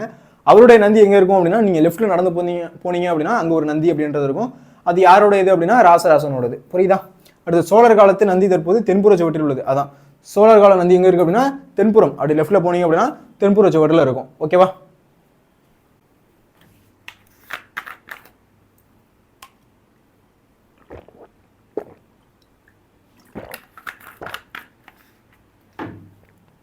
அடுத்து கோவிலோட அமைப்பு. சார் கோவில் அமைப்பு எப்படி சார் இருந்துச்சு அப்படின்றத பார்க்கலாம். தஞ்சை பெரிய கோவில் கருவறையின் 2 தளங்களிலும் ஒரு சுற்றுக்கூடம், சாந்தாரா நாளிகை பகுதிகளில் ஓவியங்கள் கண்டறியப்பட்டுள்ளன. அங்கே சுற்றி பார்த்தீங்க அப்படின்னா உங்களுக்கு நிறைய வகையான ஓவியங்கள் அப்படின்றது கண்டிப்பாக இருக்கும். ஓகேவா? என்ன பண்ணணும் அப்படின்னா, சும்மா கோவிலுக்கு போயிட்டு வந்துடக்கூடாது, கோவிலை சுற்றி பார்க்கணும் என்னென்ன இருக்குது அப்படின்ற மாதிரி. அப்படி நீங்கள் சுற்றினீங்க அப்படின்னா நிறைய வகையான உங்களுக்கு வந்து அந்த ஓவியங்கள் அப்படின்றது சுற்றி இருக்கும். ஓகேவா? அதான் தஞ்சை பெரிய கோவில் கருவறையின் 2 ஸ்தலங்களிலும் உள்ள சுற்றுக்கூடம், சாந்தார நாளிகை பகுதி சுவர்களில் ஓவியங்கள் கண்டறியப்பட்டிருக்கும். அங்கே வந்து என்ன இருக்குது, சாந்தார நாளிகை பகுதியில் என்ன இருக்குது, சுற்றுச்சுவரில் வந்து ஓவியங்கள் அப்படின்றது நிறையா இருக்குது அப்படின்றத சொல்கிறாங்க. புரியுதா? அடுத்து கல் சொல்லும் கதை அப்படின்றத கூட முடிக்கணும். முடிவுரை அப்படின்றத போட்டு நீங்கள் இதை முடிக்கலாம். ஓகேவா? ஆண்கள் மட்டும் இல்லாமல் பெண்களும் அதிகாரிகளாக பணிபுரிந்த செய்தி கல்வெட்டுகள் கதை போல பாதுகாத்து வச்சுருக்காங்க. தஞ்சை பெரிய கோவிலை ஒரு முறை காணும்போது கல்லும் கதை சொல்லும் என்பது தெளிவாக புலப்படும். முடிவுரைன்னு போட்டு இதில் கூட நீங்கள் எழுதலாம். ஓகேவா? அதெல்லாம் என்ன பண்ணணும் அப்படின்னா, முன்னுரை அப்படின்றது கண்டிப்பாக போடணும், முடிவுரை அப்படின்றதும் கண்டிப்பாக போடணும். நடுவில் வந்து சப்டாபிக்ஸ் போட்டு அழகாக நீங்கள் வந்து மேக் பண்ணி எழுதணும். இதில் இந்த 989 அந்த ஆரஞ்சு பழம் போல் வந்து 8 கல் இருந்துச்சு, அந்த மாதிரி உள்ளதெல்லாம் என்ன பண்ணணும் அப்படின்னா ஹைலைட் பண்ணி எழுதணும். ஹைலைட் பண்ணுறதுனா ஹைலைட் பண்ணு கிடையாது, பிளாக் பெனில் எழுதணும். பிளாக் பென் யூஸ் பண்ணுங்க அப்படின்னு சொல்லிட்டா இந்த நீங்கள் எழுதிட்டே வரீங்க, ப்ளூ பெனில் எழுதிட்டே வரும்போது நடுவில் இந்த வார்த்தை 989 வருதுன்னா அந்த பிளாக் பென் எடுத்து எழுதணும். எழுதிட்டு ஒரு கீழே ஒரு அண்டர்லைன் பண்ணாலும் ஓகே, இல்லைனா ஓகே. அடுத்து ப்ளூ பெனால் எழுதணும். அடுத்து வந்து ஏதாச்சும் முக்கியமான பாயிண்ட் வருது, பிரமந்திரக்கல் அப்படின்னா பிரமந்திரக்கல் அப்படின்னு பிளாக் பெனால் எழுதணும். இந்த மாதிரி எழுதும்போது என்ன எப்படி இருக்கும் அப்படின்னா, நீங்கள் ஃபுல்லாகவே ப்ளூ பெனில் எழுதிட்டே இருக்கும்போது திடீர்னு ஒரு பிளாக் பெண்ணை பார்க்கும்போது பார்க்க ஃபஸ்ட் எடுத்தோன்னே அட்ராக்டிவாக இருக்கும். என்னன்னா இந்த பாயிண்ட்டு புக்கில் இருக்குது, அதை அவன் எழுதியிருக்கான் அப்படின்றத அவங்க ஃபஸ்ட்டு கண்டுபிடிப்பாங்க. ஓகே இதை வந்து புக்கிலேருந்து தான் எழுதிருக்காங்க, கதை அடிக்கலை அப்படின்னு ஓகே எழுதுவாங்க. ஓகேவா? அதெல்லாம் என்ன பண்ணணும் அப்படின்னா, இந்த மாதிரி ஹைலைட் பாயிண்ட்ஸ்லாம் என்ன பண்ணணும் அப்படின்னா நீங்கள் வந்து தனியாக தெரியாத மாதிரி எழுதணும். இல்லை ப்ளூ பென் மட்டும் தான் சார் எங்கள் ஸ்கூலில் யூஸ் பண்ண சொல்லியிருக்காங்க அப்படின்னா நீங்கள் எழுதிட்டு கீழே ஒரு அண்டர்லைன் போட்டுடலாம். பார்த்தா தெரிகிற மாதிரி ஒரு கோடில் டபுள் கோடு போட்டிங்க அப்படின்னா பார்த்த உடனே தெரியும். அந்த மாதிரி போட்டிங்க அப்படின்னா பார்க்க உடனே ஓகே இதை எழுதியிருக்காங்க அப்படின்ற மாதிரி தெரியும். ஓகேவா? புரியுதா? ஓகே, டைம் இருந்துச்சு அப்படின்னா நம்ம ஒரு ரிவிஷன் மாதிரி கூட இதை பார்க்கலாம். கிளியரா? அடுத்து முக்கியமானது, சிம்போனி தமிழரும் ஆஸ்கார் தமிழரும் இசை தமிழுக்கு ஆற்றிய பணிகளை நம் பாடபூதி கொண்டு தொகுத்தெழுதுக்கு அப்படின்னு கேட்குறான். யார் சார் சிம்போனி தமிழர் ஆஸ்கார் தமிழர் அப்படின்னா, சிம்போனி தமிழர் அப்படின்னா யாரும் இல்லை, நம்மளுடைய இசைஞானி இளையராஜா அவர்கள். ஓகேவா? அவங்க நிறைய பாட்டெல்லாம் பாடிருக்காங்க. அடுத்து ஆஸ்கார் தமிழர் அப்படின்னா யாரும் இல்லை, நம்மளோட ஏஆர் ரகுமான் அவர்கள். ஓகேவா? அவங்கள தான் சொல்கிறாங்க ஆஸ்கார் தமிழர் அப்படின்னு சொல்கிறாங்க. சிம்போனி தமிழர் அப்படின்னா வந்து இசைஞானி இளையராஜா அவர்களை சொல்கிறாங்க. பார்க்கலாமா அவங்கள பற்றி? ஃபர்ஸ்ட் எப்பயுமே என்ன சொல்லியிருக்காங்க, குறிப்பிச்சிட்டும் போட்டு முன்னுரை முடிவுரை எழுதணும். இப்போ 2 பேரை பற்றி எழுத போகிறோம், அதனால என்ன பண்ணணும், இது ஆனா அப்படின்னு வச்சுக்கணும். ஆஸ்கார் தமிழர் வந்து நீங்கள் ஆவண்ணா அப்படின்னு வச்சுக்கலாம். ஓகேவா? சிம்போனி தமிழர் போட்டு ஆனா போட்டுட்டு இவங்களை பற்றி ஸ்டார்ட் பண்ணணும். ஓகேவா? ஆனா அப்படின்னு போட்டுட்டு முன்னுரை போட்டு எப்படி ஸ்டார்ட் பண்ணலாம் அப்படின்னா, தமிழகத்தின் இசை முத்திரைகள் இருவர், தமிழகத்தோட இசை முத்திரைகள் அப்படின்றது 2 பேர். யார்? ஒன்று சிம்போனி தமிழர், இன்னொரு ஆஸ்கார் தமிழர். ஒருவர் சிம்போனி தமிழர், மற்றொரு ஆஸ்கார் தமிழர். இருவரையும் பற்றி கட்டுரையில் காண்போம். அவங்க 2 பேரை பற்றி தான் இந்த கட்டுரையில் நம்ம பார்க்க போகிறோம் அப்படின்றத நீங்கள் ஃபஸ்ட்டு எழுதணும். புரியுதா? பார்க்கலாமா? அடுத்து சிம்போனி தமிழர் ஆனா போட்டுனா எழுத சொல்லியிருக்கேன் அப்படின்னா சிம்போனி தமிழர் அவரை பற்றி எழுத சொல்லியிருக்கேன். யார் அப்படின்னா இசைஞானி இளையராஜா அவர்கள் தான் வந்து என்ன சொல்கிறாங்க, சிம்போனி தமிழர் அப்படின்னு சொல்கிறோம். அன்னைக்கிளியில் ஆரம்பிச்சு, அன்னைக்கிளி அப்படின்ற இசையில் ஆரம்பிச்சு, அந்த பாட்டில் ஆரம்பிச்சு இசை இன்று அகில உலகமும் துள்ளியலை செய்தவரும் தூங்கா செய்தவரும் சிம்போனி தமிழர் ஆவார். ஓகேவா? இதில் அன்னைக்கிளியில் ஆரம்பிச்சு அப்படின்ற பாட்டில் ஆரம்பிச்சு இசை, அவரோட இசை அப்படின்றது இன்னைக்கு அகில உலகமும் துள்ளியலை செய்தவரும். அகில உலகமும் என்ன பண்ணும், அவரோட பாட்டு கேட்காம தூங்க மாட்டேன் அப்படிலாம் நிறைய பேர் சொல்லுவாங்க. அந்த மாதிரி அகில உலகமும் துள்ளியலை செய்தவரும் தூங்கா செய்தவரும் யார் அப்படின்னா சிம்போனி தமிழர். யாரு? இசைஞானி இளையராஜா அவர்கள். ஓகேவா? இவர் எங்க பிறந்தார் அப்படின்னா தேனி மாவட்டம் பண்ணையபுரத்தில் தோன்றியவர் பிறந்தவர் எல்லாம் ஓகே தான். தேனி மாவட்டம் எங்க இவரோட இது இடங்க அப்படின்னா தேனி மாவட்டம் பண்ணையபுரம். உழைக்கும் மக்களின் துள்ளல் இசையையும் உழைக்கோட மக்களோட துள்ளல் இசையையும் பழந்தமிழர் இசையையும் வந்து கலந்து தந்தவர். பழந்தமிழோட இசையை என்ன பண்ணியிருக்காரு, கலந்து தந்தவர். நிறைய பேர் வந்து இப்பயுமே வந்து யங் ஜென்ரேஷன் வந்து இளையராஜா அவர்கள் பாட்டை வந்து ரொம்ப விரும்பி கேட்பாங்க. சில பாட்டு எனக்குமே ரொம்ப பிடிக்கும். ஓகேவா? ராஜராஜ சோழன் நீ அந்த பாட்டெல்லாம் வந்து ரொம்ப மெய்மறக்க வைக்கும். அந்த பாட்டு, வளையோசை பாட்டு அதெல்லாம் கேட்டிங்க அப்படின்னா ரொம்பவே வந்து அப்படியே தூங்க வச்சிரும் உங்களை. நைட்டு உங்களுக்கு தூக்கம் வரலை அப்படின்னா இந்த பாட்டை போட்டு ஒரு 5 நிமிஷம் அப்படியே கேட்டுகிட்டே இருந்தீங்கன்னா நீங்கள் ஆட்டோமேட்டிக்காக தூங்கிடுவீங்க. ஓகேவா? அந்த மாதிரி பாடல்லாம் இருக்கும். இன்னும் யாரெல்லாம் நிறைய பேர் நீங்களும் கேட்டுட்டுலாம் இருப்பீங்க. ஓகேவா? இசைஞானி இளையராஜா அவர்களோட பாட்டை நீங்களும் கேட்டுட்டு இருக்கலாம். ஓகேவா? உழைக்கும் மக்களோட துள்ளல் இசையும் பழந்தமிழ் இசையையும் கலந்து தந்தவர். ஓகேவா? யாரு? இசைஞானி இளையராஜா அவர்கள். ரொம்ப முக்கியம். ஓகேவா? அடுத்து திரை இசையில் கர்நாடக இசையை உணர வைத்தவர். திரை இசையில வந்து நம்மளோட படம் பார்க்கறத கர்நாடிக் இசையை வந்து என்ன பண்ணியிருக்காரு, உணர வச்சவர். ஒரு கர்நாடிக் இசையை வந்து என்ன பண்ணியிருக்காரு, உணர வச்சிருக்காரு. ஓகேவா? 1970 இதெல்லாம் நம்ம என்ன சொல்லியிருக்கோம் அப்படின்னா பிளாக் மேல் எழுதணும். ஓகேவா? 1970 பிறமொழி பாடல்கள் வந்து கேட்டு செவிகளை தம் பக்கம் திருப்பியவர். 1970 என்ன பண்றாங்க அப்படின்னா அந்த அளவுக்கு யாரும் மியூசிக் போடலை. ஓகேவா? என்ன பண்றாங்க, எல்லாரும் பிறமொழி பாடல்கள், அதாவது வந்து ஹிந்தியில ஒரு பாட்டு வருதுன்னா வந்து எல்லாம் குதிக்கிறாங்க, தெலுங்குல பாட்டு வந்தா குதிக்கிறாங்க. அந்த மாதிரி என்ன பண்ணிருக்காங்கன்னா பிறமொழி பாடல்களை கேட்டுட்டு இருக்காங்க. இவர் என்ன பண்றாரு, ஒரு மியூசிக் போடுறாரு. போட்ட உடனே என்ன பண்றாங்க அப்படின்னா இவரை வந்து ஒரு பக்கம் எல்லாரையும் திரும்பி பார்க்க வைக்கிறாரு. அந்த அளவுக்கு வந்து மியூசிக் அப்படின்றது போடுறாரு. அடுத்து ஒரு 10 வருஷம் வந்து ஒரு 10 வருஷம் கழிச்சு 1980 சமூக மாற்றங்களின் குறியீடாக இவரது இசை இருக்கு. சமூக மாற்றத்தோட குறியீடா யாரோட இசை இருக்கு அப்படின்னா இசைஞானி இளையராஜா அவர்களோட பாட்டு அப்படின்றது இருக்குது. ஓகேவா? இவரே சாமானியரையும் தன்வசப்படுத்தினார். இவர் என்ன பண்ணிருக்காரு, சாமானியர் நார்மலா இருக்கிறவங்க என்ன பண்ணிருக்காரு அப்படின்னா தன்வசப்படுத்திட்டாரு. எல்லாரையும் வந்து இவரோட பாட்டு அப்படின்றதுக்கு பிடிக்க வச்சிட்டாரு. இப்போ எப்படி உங்களுக்கு யுவன் சாங் பிடிக்குதோ அங்க வந்து இளையராஜா அவர்களோட பாட்டு பிடிக்குது. இப்போ எப்படி உங்களுக்கு அனிருத் பாட்டு பிடிக்குதோ, இப்போ வந்து எப்படி உங்களுக்கு ஜிவி பிரகாஷ் பாட்டு பிடிக்குதோ அந்த மாதிரி என்ன பண்ணிட்டாரு, எல்லாரையும் பார்க்க வச்சிருக்காரு. ஓகேவா? செய்யுள் யாப்போசையை புரிந்து இசை புரிந்தவர். எவ்வளவு அருமையான மனுஷன் அப்படின்றத பாருங்க. செய்யுள்ல வந்து யாப்போசை, செய்யுள்ல யாப்போசை அறிந்து இசை வழங்கியவர். அப்போ வந்து தமிழ்ல வந்து எவ்வளவு பற்றாளர் இருந்தா யாப்போசை வந்து அவருக்கு தெரியும். யாப்போசையை புரிஞ்சு என்ன பண்ணிருக்காரு, தமிழ் வந்து இசை அப்படின்றது வழங்கியிருக்காரு. யாரு? இசைஞானி இளையராஜா. இதெல்லாம் எழுதிட்டு கடைசியா போயிட்டு ஏஆர் ரஹ்மான்னு போட்டக்கூடாது. ஓகேவா? இசைஞானினா இளையராஜா அவர்கள் தான். ஓகேவா? அடுத்து பார்க்கலாமா?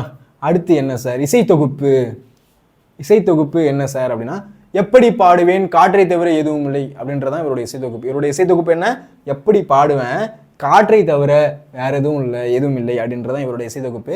மகிழ்ச்சி, சந்தோஷம், அப்படியே ஏக்கம், வலி, இதெல்லாம் வந்து என்ன பண்ணியிருக்காரு அப்படின்னா முதலான உணர்வுகளுக்கு இந்தியா 24 மணி நேரம் அப்படின்ற ஒரு குறும்படம், ஒரு ஷார்ட் பிலிம், இந்தியா 24 மணி நேரம் அப்படின்னு ஒரு ஷார்ட் பிலிம் இசை வடிவம் கொடுத்திருக்காரு. என்ன பண்ணியிருக்காரு, இந்தியா 24 மணி நேரம் அப்படின்னு ஒரு குறும்படம், அதாவது ஷார்ட் பிலிம். நமக்கு என்ன சொல்லுவோம், ஷார்ட் பிலிம்லாம் சொல்லுவோம்ல, அதில் என்ன பண்ணியிருக்காரு, இசை வடிவம் கொடுத்தவர் யாரு, சிம்போனி தமிழர் இளையராஜா அவர்கள். ஓகேவா? அடுத்து ஆன்மீக இசை. இவரோட எப்பயுமே இவர் என்ன தெரியும் அப்படின்னா இவர் ரொம்ப ஆன்மீகத்தில் ரொம்ப பற்றாளராக இருப்பார். நீங்கள் நிறையா வந்து பேட்டி இந்த மாதிரிலாம் நீங்கள் பார்த்தீங்க அப்படின்னா உங்களுக்கே தெரியும். ரொம்ப வந்து என்ன பண்ணுவார், ஆன்மீகத்தில் வந்து ரொம்ப பற்றாளராக இருப்பார். திருவாசகம் பாட்டெல்லாம் எழுதியிருக்காரு. நிறைய பேர் என்ன சொல்லுவார் அப்படின்னா சந்தானம் கூட ஒரு இதில் சொல்லியிருப்பாரு, எனக்கு வந்து இளையராஜா அவர்களோட அந்த திருவாசக பாட்டை பார்த்துட்டு தான் நான் எங்கே போனாலும் போவேன் அப்படின்லாம் சொல்லுவார். அதுதான் திருவாசக பாடல்களுக்கு ஆரட்டோரியோ வடிவம் அப்படின்னு ஒரு வடிவம் இருக்கு. ஆரட்டோரியோ வடிவம் ரமணமாலை, கீதாஞ்சலி, கன்னடத்தில் மூகாம்பிகை, இசைத்தொகுப்பு, மீனாட்சி ஸ்தோத்திரம், என் மனது இவர் இசைத்திறமைக்கு சான்றுகள். அப்போ ஆன்மீக இசைன்னு போட்டு இதெல்லாம் முக்கியமாக எழுதணும். ஓகேவா? திருவாசா பாடல்களுக்கு ஆரட்டோரிய வடிவம் கொடுத்துருக்காரு.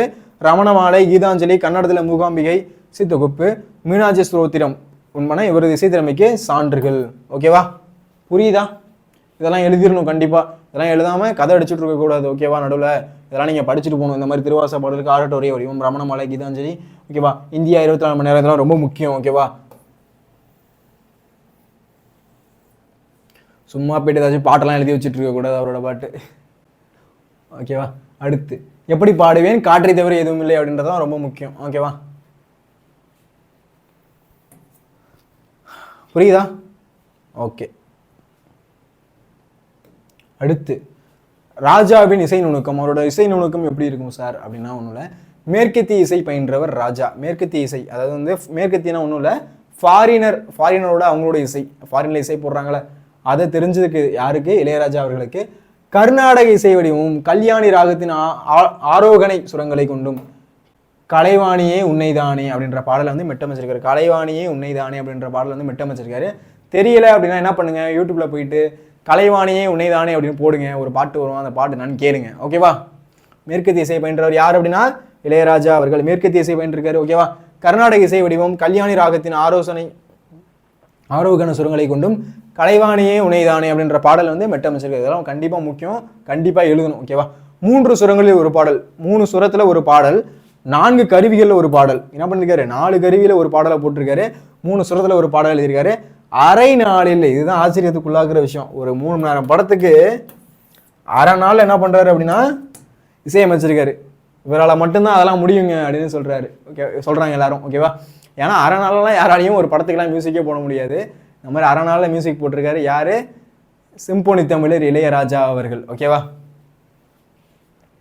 அவ வந்து என்ன பண்றாரு, இவர் மேற்கத்திய இசை தெரியுது, கர்நாடக இசை வடிவம் கல்யாணி ராகத்தோட ஆரோகண சுரங்களை கொண்டு கலைவாணியே உன்னைதானே அப்படின்ற பாடலை மெட்டமைச்சிருக்காரு.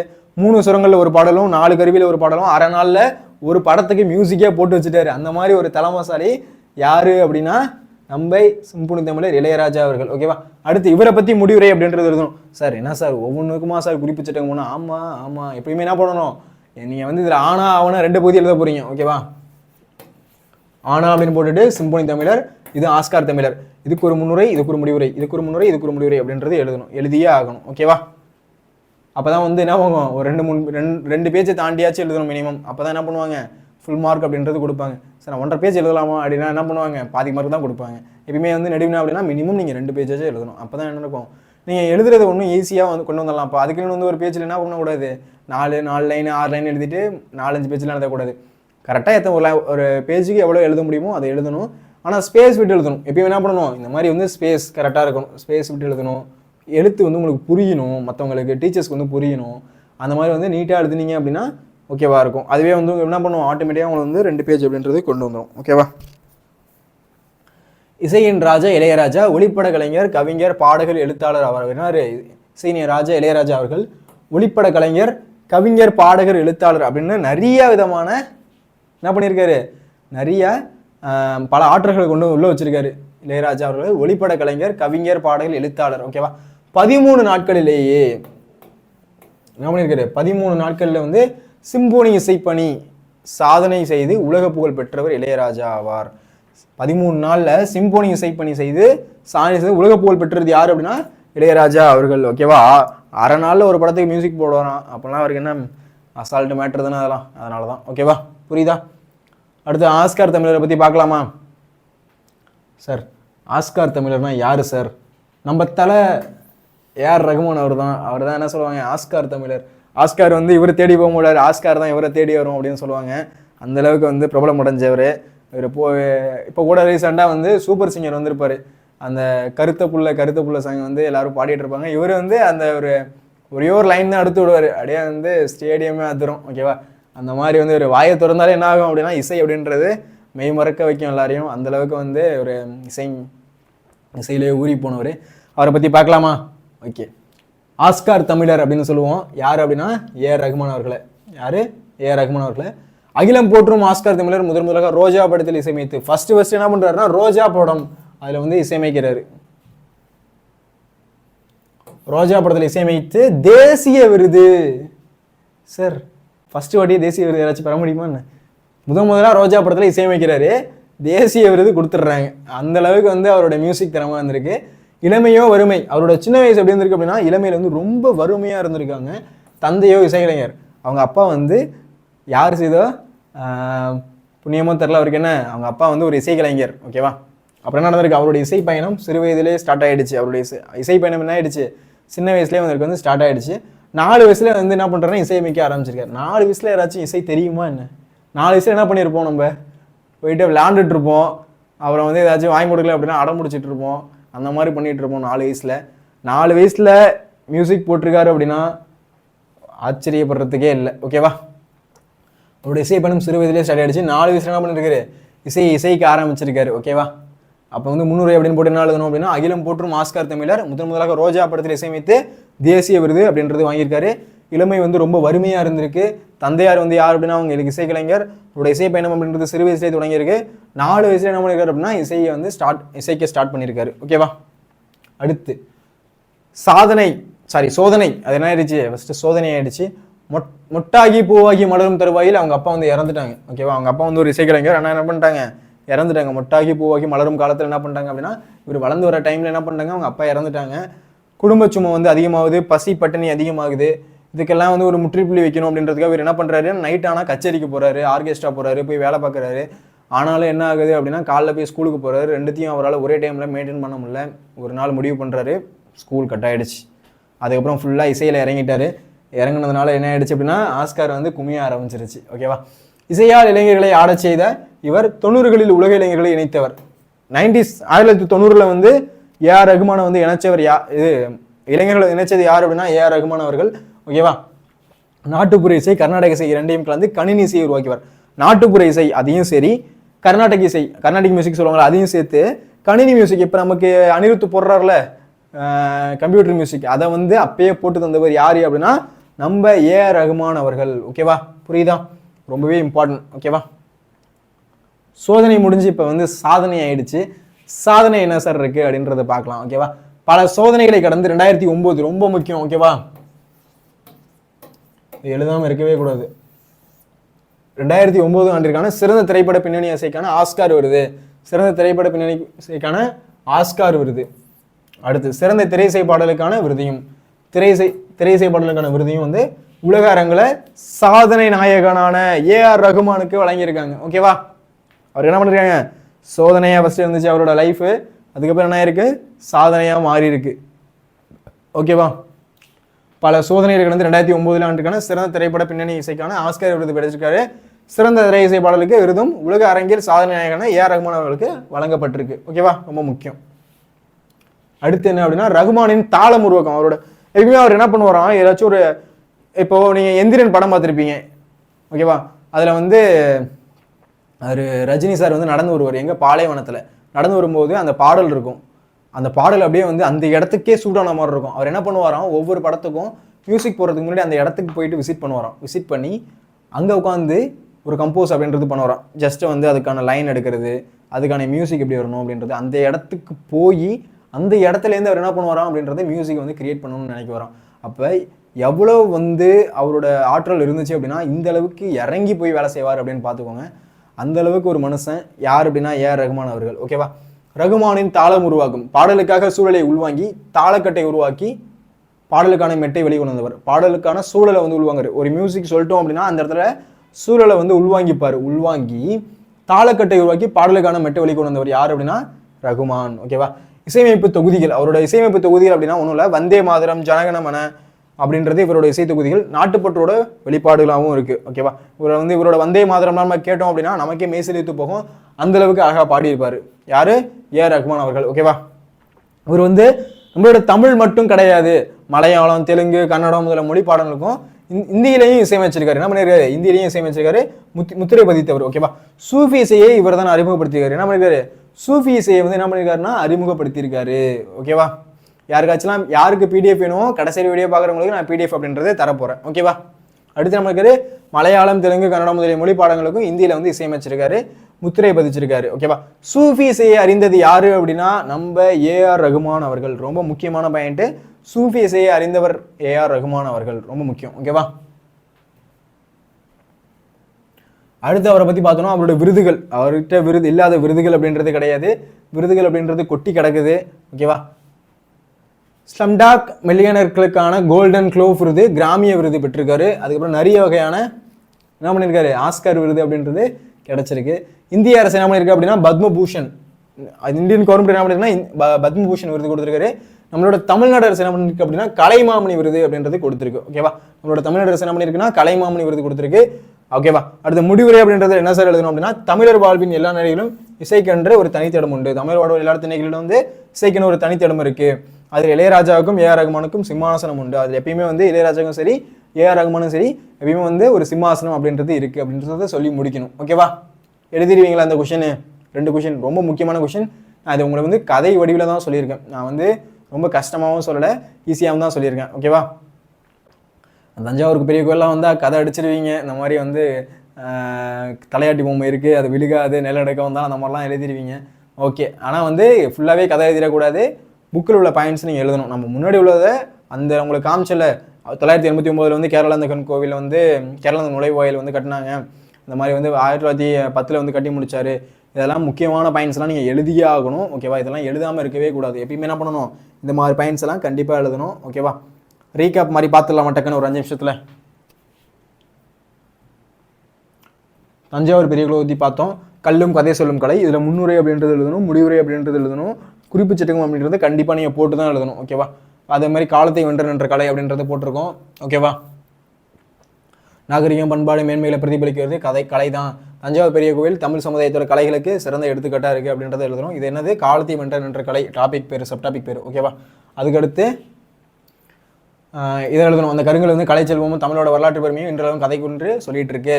தஞ்சாவூர் அமைஞ்சிருக்க கோவில் வந்து ராசராச சோழனால் 11ஆம் நூற்றாண்டில் கட்டப்பட்டுச்சு. 1003லேருந்து 1010 வரையும் இந்த கோவிலை வந்து கட்டியிருக்காங்க. இங்கே இருக்குது என்னன்னா தலையாட்டி பொம்மை. இந்த தஞ்சாவூர் பெரிய கோவில் எப்படி இருக்குன்னா தலையாட்டி பொம்மையோட ஒற்றுமையோடு இருக்குது. ஏன் அப்படின்னா நிலநடுக்கம் வந்தாலும் என்ன ஆகுது, தஞ்சை கோவில் அப்படின்றது அதோட கோபுரம் அப்படின்றது சாயுமே தவிர கீழே அப்படின்றது விழுகாது. ஓகேவா?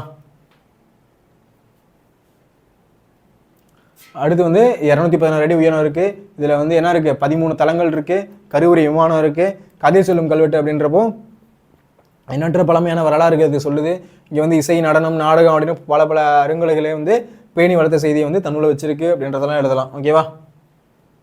அடுத்து பஞ்ச காலத்தில் வந்து மக்களுக்கு வந்து உதவும் தானிய கிடங்குகள் இங்கே இருந்திருக்கு. அதோட கலசத்தில் தானியங்கள் அப்படின்றது வச்சுருந்துருக்காங்க, வரகு அப்படின்றது வச்சுருக்காங்க. அந்த கலசத்தை வந்து ஒரு 2-3 பேரால் சேர்ந்து கண்டுபிடிச்சாலும் பிடிக்க முடியாத அளவுக்கு பெருசாக இருக்கும் மேலே அந்த கலசம் அப்படின்றது. ஓகேவா? இதில் வந்து என்ன இருந்திருக்கு, கருவூலமாக இருந்திருக்கு, மருத்துவமனையாக இருந்திருக்கு, போர் வீரருக்கு தங்கும் இடமா இருந்திருக்கு. இந்த மாதிரிலாம் எழுதணும். ஓகேவா? இதெல்லாம் வந்து நம்மளால கேட்டறிய முடிக்கிறது அப்படின்றது எழுதணும். கேரளாந்தகன் வாயில் என்னது, ராசராசன் ராஜேந்திர சோழன் போயிட்டு அவங்களோட தூதுவனை வந்து சிறைப்பிடிச்சிட்டாங்க. அவங்கள்ட்ட போயிட்டு மீட்டுட்டு வராங்க. அதோட வெற்றி நினைவாக கட்டப்பட்டது தான் இந்த கேரளாந்தகன் வாயில். எந்த வருஷம் அப்படின்னா 989 சேர நாட்டை வெற்றி கொண்டதன் விலையாக கேரளாந்தகன் கோபுரம் அப்படின்றது பெயரிடப்பட்டிருக்கு. ஓகேவா? அடுத்து கோவில் உருவான கதையை கூறுறது. கோவில் உருவாக்கும் மக்களும் அதிகாரிகளும் செயல்படுத்த கதை போல எண்ணி பார்க்க செய்கிறது. ராசரச அமைத்த கோவில் முன்வாயில் என்ன இருக்கு, எண்ணற்ற வரலாற்று கதைகளை கூறுகிட்டது. அடுத்து ஓவியங்கள் கூறும் கதை. ஓவியங்கள் என்ன இருக்கு, தட்சிணாமூர்த்தி ஓவியம், சுந்தர வரலாறு, திருப்புராந்தர் ஓவியம் பெரிய அளவு வரைந்து வச்சதை நம்மளால இன்னும் காண முடியுது. ஓகேவா? சாந்தார நாளிகை பகுதி சுவர்களில் அப்படின்றத எழுதணும். ஓகேவா? கோவில் கட்டுறதுல புதிய மரபை படைச்சது யார் அப்படின்னா ராசரசன் கட்டி அந்த புதிய பாணி அமைச்சிருக்காரு. வர்ண ஓவியம் அப்படின்றது யாவும் இப்போ 1000 வருஷத்துக்கு முன்னாடியே தமிழர் கலை வளர்த்ததை கதைகளாக என்றும் நம்மளால பெரிய கோவிலாக நம்மளால காண முடியுது அப்படின்றத எழுதணும். ஓகேவா? அதுக்கப்புறம் என்ன எழுதுறீங்க, பிரமந்திர கல். இது ஒரே கல் அப்படின்றது கிடையாது. ஆரஞ்சு போல எப்படி இருக்குது, 8 கல் வந்து சேர்ந்து இப்படி ஒன்று போல இருக்குது அப்படின்றது எழுதணும். வெளிக்கோபுரம் உயரமாகவும் உள்ள இருக்க கோபுரம் வந்து குறைவாகவும் இருக்குது. இது 2 வகை கோபுரங்களை கட்டும் புதிய மரபை தோற்றுச்சது யார் அப்படின்னா ராசரசன் கட்டியிருக்காரு. அடுத்து கோவிலோட நந்தி அப்படின்றது இருக்குது. நந்தி மண்டபம் நாயக்கர் காலத்தவை. சோழர் காலத்து நந்தி எங்கே இருக்குது அப்படின்னா தென்புறத்தில் இருக்குது. கோவிலோட அமைப்பு தஞ்சை பெரிய கோவிலில் வந்து கருவறையோட 2 தளங்களில் உள்ள சுற்றுவட்டடம் சாந்தாரா நாளிகை பகுதி சுவர்களோட ஓவியங்களோட கண்டறியப்பட்டிருக்கு அப்படின்றது எழுதணும். ஓகேவா? அடுத்து கல் சொல்லும் கலை. ஓகேவா? ஆண்கள் மட்டும் இல்லாமல் பெண்களும் என்ன பண்ணிருக்காங்க, இந்த செய்தி வந்து கல்வெட்டுகள் கதை போல பாதுகாத்து வைத்துள்ளன. தஞ்சை பெரிய கோவிலை ஒரு முறை காணும்போது கல்லும் கதை சொல்லும் என்பது தெளிவாக புலப்படுகிறது அப்படின்றத எழுதணும். ஓகேவா? புரியுதா? ஓகே, இதை நம்ம பார்த்துருந்தோம். முன்னுரை அப்படின்றது எழுதணும். செம்புனி தமிழர் அப்படின்றத டாபிக் போடணும். அன்னக்கில் ஆரம்பிச்சு என்ன பண்ணுற இசை என்ற அகில உலகமும் துளியில செய்தவர் யார் அப்படின்னா சீனானி இளையராஜா அவர்கள். தேனி மாவட்டத்தில் பிறந்தவர், பனையபுரத்தில் தோன்றினவர். உழைக்கும் மக்களோட துள்ளல் இசையை வந்து கொண்டு வந்தவர் அப்படின்றதான் எழுதணும். இவர் என்ன பண்ணிருக்காரு 670 பெருமொழியில் பாடல் எல்லாரும் கேட்டுட்டு இருக்காங்க. அதை என்ன பண்ணுறாரு நன்னோட பாடலில் கேட்க வைக்கிறாரு. 650 சமூக மாற்றம் குறியீடாக இவரோட இசை இருக்குது. இவர் என்ன பண்ணுறாரு செய்யல் வந்து யாப்போசையை வந்து புரிஞ்சு பாட்டு அப்படின்றத ஏற்றுறாரு. இசை தொகுப்பு இருந்திருக்கு இவருக்கு. இசை தொகுப்பு அப்படின்னு பார்க்கும்போது எப்படி பாடுவேன் காற்றில் தவிர எதுவும் இல்லை அப்படின்றது இசை தொகுப்பு. இந்தியா 24 மணி நேரம் அப்படின்னு ஒரு குறும்படத்தில் வந்து இசை வடிவம் கொடுத்துருக்காரு. அதில் வந்து என்ன இருக்குது மகிழ்ச்சி வலி ஏக்கம் அப்படின்றதெல்லாம் கொண்டு வந்திருக்கு. ஆன்மீக இசை அப்படி இதில் ஆரோட்டோரிய வடிவம் கொண்டு வந்திருக்காரு திருவாசக பாடலுக்கு. ரமணமலை கீதாஞ்சலி கன்னடத்தில் மூகாம்பிகை இசை தொகுப்பு. மீனாட்சி ஸ்தோத்திரம் என்பது இவரது இசை தொகுப்புக்கு சான்றுகளாக இருக்குது. அடுத்து ராஜாவோட இசை நுணுக்கம். அவருடைய இசை நுணுக்கம்னா மேற்கத்திய இசை பயின்றவர். கர்நாடக இசையும் கல்யாணி ராகத்தோட ஆரோகண சுரங்களை கொண்டு கலைவாணியே உன்னைதானே அப்படின்ற பாடலை மெட்டமைச்சிருக்காரு. 3 சொத்துல ஒரு பாடலை 4 கருவியில் ஒரு பாடலை அரை நாளில் ஒரு படத்துக்கு இசையமைக்கிறது அப்படின்னு பெரிய ஆசிரியர் உள்ளாக்குற ஒரு இசை கலைஞர் யார் அப்படின்னா சிம்போனி தமிழர் இளையராஜா அவர்கள். இசையின் ராஜா இளையராஜா ஒளிப்பட கலைஞர் கவிஞர் பாடல்கள் எழுத்தாளர் அப்படின்னு பன்முக திறன் கொண்டவர். 13 நாட்டிலே சிம்போனி தமிழ் இசை பண்ணி சாதனை செஞ்சு உலக புகழ் பெற்றவர் யார் அப்படின்னா நம்ம இளையராஜா அவர்கள். அடுத்து நம்ம வந்து யாரை பற்றி பார்த்தோம் அப்படின்னா ஏஆர் ரஹ்மான் அவர்களை பற்றி பார்த்தோம். ரோஜா படத்தில் வந்து இசையமைச்சு தேசிய விருது பெற்றவர். இளமையிலே வறுமை தந்தை வந்து இசைக்கலைஞர். அதனால் என்ன பண்ணுறாரு இசைக்குள்ளே வராரு. 4 வயசில் என்ன பண்ணுறாரு அப்படின்னா இசைக்கலைஞராக மாறுறாரு. அடுத்து வந்து மொட்டாகி பூவாகி மலராக ஒருத்தர் அவங்க அப்பா இறக்குறாங்க. அதுக்கப்புறம் வந்து குடும்ப சுமை பசி பட்டினின்னு வாட்டுது. அப்புறம் என்ன பண்ணுறாரு இவர் வந்து 2 வேலையுமே பண்ணிருக்காரு. நைட் ஆனால் கச்சேரிக்கு போகிறது காலைல ஆனால் படிக்கிறதுன்னு இருந்தார். ஒரு ஸ்டேஜில் வந்து படிப்பு விட்டு போகுது. அதுக்கப்புறம் என்ன பண்ணுறாரு 1990 வந்து உலக இளைஞர்களை வந்து இணைக்கிறாரு. நாட்டுப்புற இசை கர்நாடக இசை ரெண்டுத்தையும் நினச்சி என்ன பண்ணுறாரு கம்ப்யூட்டர் மியூசிக்கை போட்டு வெளில கொண்டு வராரு. ஓகேவா. அடுத்த சாதனை அப்படின்னு போகும்போது இவருடைய சாதனை 2009 சிறந்த திரைப்பட பின்னணி இசைக்கான ஆஸ்கார் விருது சிறந்த திரை இசை பாடலுக்கு விருதும் உலக அரங்கில் நாயகனான ஏஆர் ரஹ்மான் அவர்களுக்கு கொடுக்கப்படுறாங்க. ஓகேவா. இது ரொம்ப முக்கியம். 2009 ரஹ்மானோட தாளம் இருக்கும். அவரோட தாளம் எப்படி இருக்கும் அப்படின்னா பாடலுக்கான சூழலை உள்வாங்கி தாளக்கட்டை உருவாக்கி பாடலுக்கான மொட்டை வெளியே கொண்டு வந்தவர். இசையமைப்பு தொகுதிகள் அப்படின்னு பார்க்கும்போது வந்தே மாதரம் ஜனகணமன இந்த பாடலாம் இவரது இசை தொகுதிகளோட நாட்டுப்பற்றோட வெளியே கொண்டு வருது. இவர் வந்து தமிழில் மட்டும் பண்ணுறதில்ல மலையாளம் கன்னடம் தெலுங்கு மற்றும் இந்தியிலையும் இசையமைச்சு முத்திரை பதிச்சவர். சூஃபி இசை தெரிந்தவர் யார் அப்படின்னா ஏஆர் ரஹ்மான் அவர்கள். அடுத்து இவருடைய விருதுகள் சம்டாக் மில்லியனருக்கான கோல்டன் குளோப் விருது கிராமிய விருது இந்திய அரசோட பத்மபூஷன் நம்மளோட தமிழ்நாடு அரசோட கலைமாமணி விருது வாங்கியவர். முடிவுரை அப்படின்னு பார்க்கும்போது தமிழர் வாழ்வோட எல்லா நிலைகளிலும் இசைக்கு ஒரு தனித்திடம் இருக்குது. இளையராஜாவுக்கும் ஏஆர் ரஹ்மானுக்கும் சிம்மாசனம் கண்டிப்பாக இருக்குது அப்படின்றத எழுதி முடிக்கணும். அப்புறம் கடைசியாக உங்களுக்கு ஒரு ஹோம்ஒர்க் அப்படின்றதுக்கு வந்துட்டோம். சார் என்ன சார் எப்போ பார்த்தாலும் நீங்கள் வந்து கிளாஸ் எடுத்தாலே ஹோம்ஒர்க் அப்படின்றத கொடுக்குறீங்க அப்படின்றது எனக்கு கேட்குறது புரியுது. ஏன் அப்படின்னா நீங்கள் ஹோம்ஒர்க் ஒரு கொஷின் தான் அப்படின்ற மாதிரி தான் கொடுக்குறேன். அப்படி நீங்கள் எழுதும்போது தான் உங்களுக்கு என்ன தெரியும் அப்படின்னா சரி ஓகே இந்த கொஷினை வந்து நம்ம எக்ஸாமில் இங்கே பார்த்தோம் அங்கே பார்த்தோம் அப்படின்னு உங்களுக்கு தோணும். ஓகேவா. அதனால் என்ன பண்ணணும் அப்படின்னா ஒரு ஹோம்ஒர்க் கொஷின் உங்களுக்கு தரனாலும் பரவாயில்ல புக்கில் தேடுங்க நோட்ஸில் தேடுங்க நெட்டில் தேடி எப்படியாச்சும் ஆன்சர் அப்படின்றது பண்ணிவிடுங்க. கீழே கமெண்ட் பண்ணிவிடுங்க. ஓகேவா. என்ன கொஷின் அப்படின்னு பார்க்கலாமா. கூற்று 1 தஞ்சை பெரிய கோவிலில் உள்ள ஓவியங்கள் எஸ்கே கோவிந்தசாமி கண்டறிந்தார் அப்படின்றது கூற்று 1. கூற்று 2 அங்குள்ள சோழர் காலத்து ஓவியங்கள் பிரஸ்கோ வகையை சார்ந்தவை அப்படின்னு இருக்காங்க. ஆன்சர் என்ன அப்படின்றத இந்த 4 கூற்றை வச்சு ஆன்சர் எது அப்படின்றத கீழே கமெண்ட் பண்ணுங்க. ஓகேவா. இந்த வீடியோ பிடிச்சிருக்கு அப்படின்னா லைக் பண்ணுங்க, உங்கள் ஃப்ரெண்ட்ஸுக்கு ஷேர் பண்ணுங்க, மறக்காம ஆன்சர் பண்ணுங்க, மறக்காம நம்ம சேனலை ஃபாலோ சப்ஸ்கிரைப் பண்ணுங்க. தேங்க்யூ.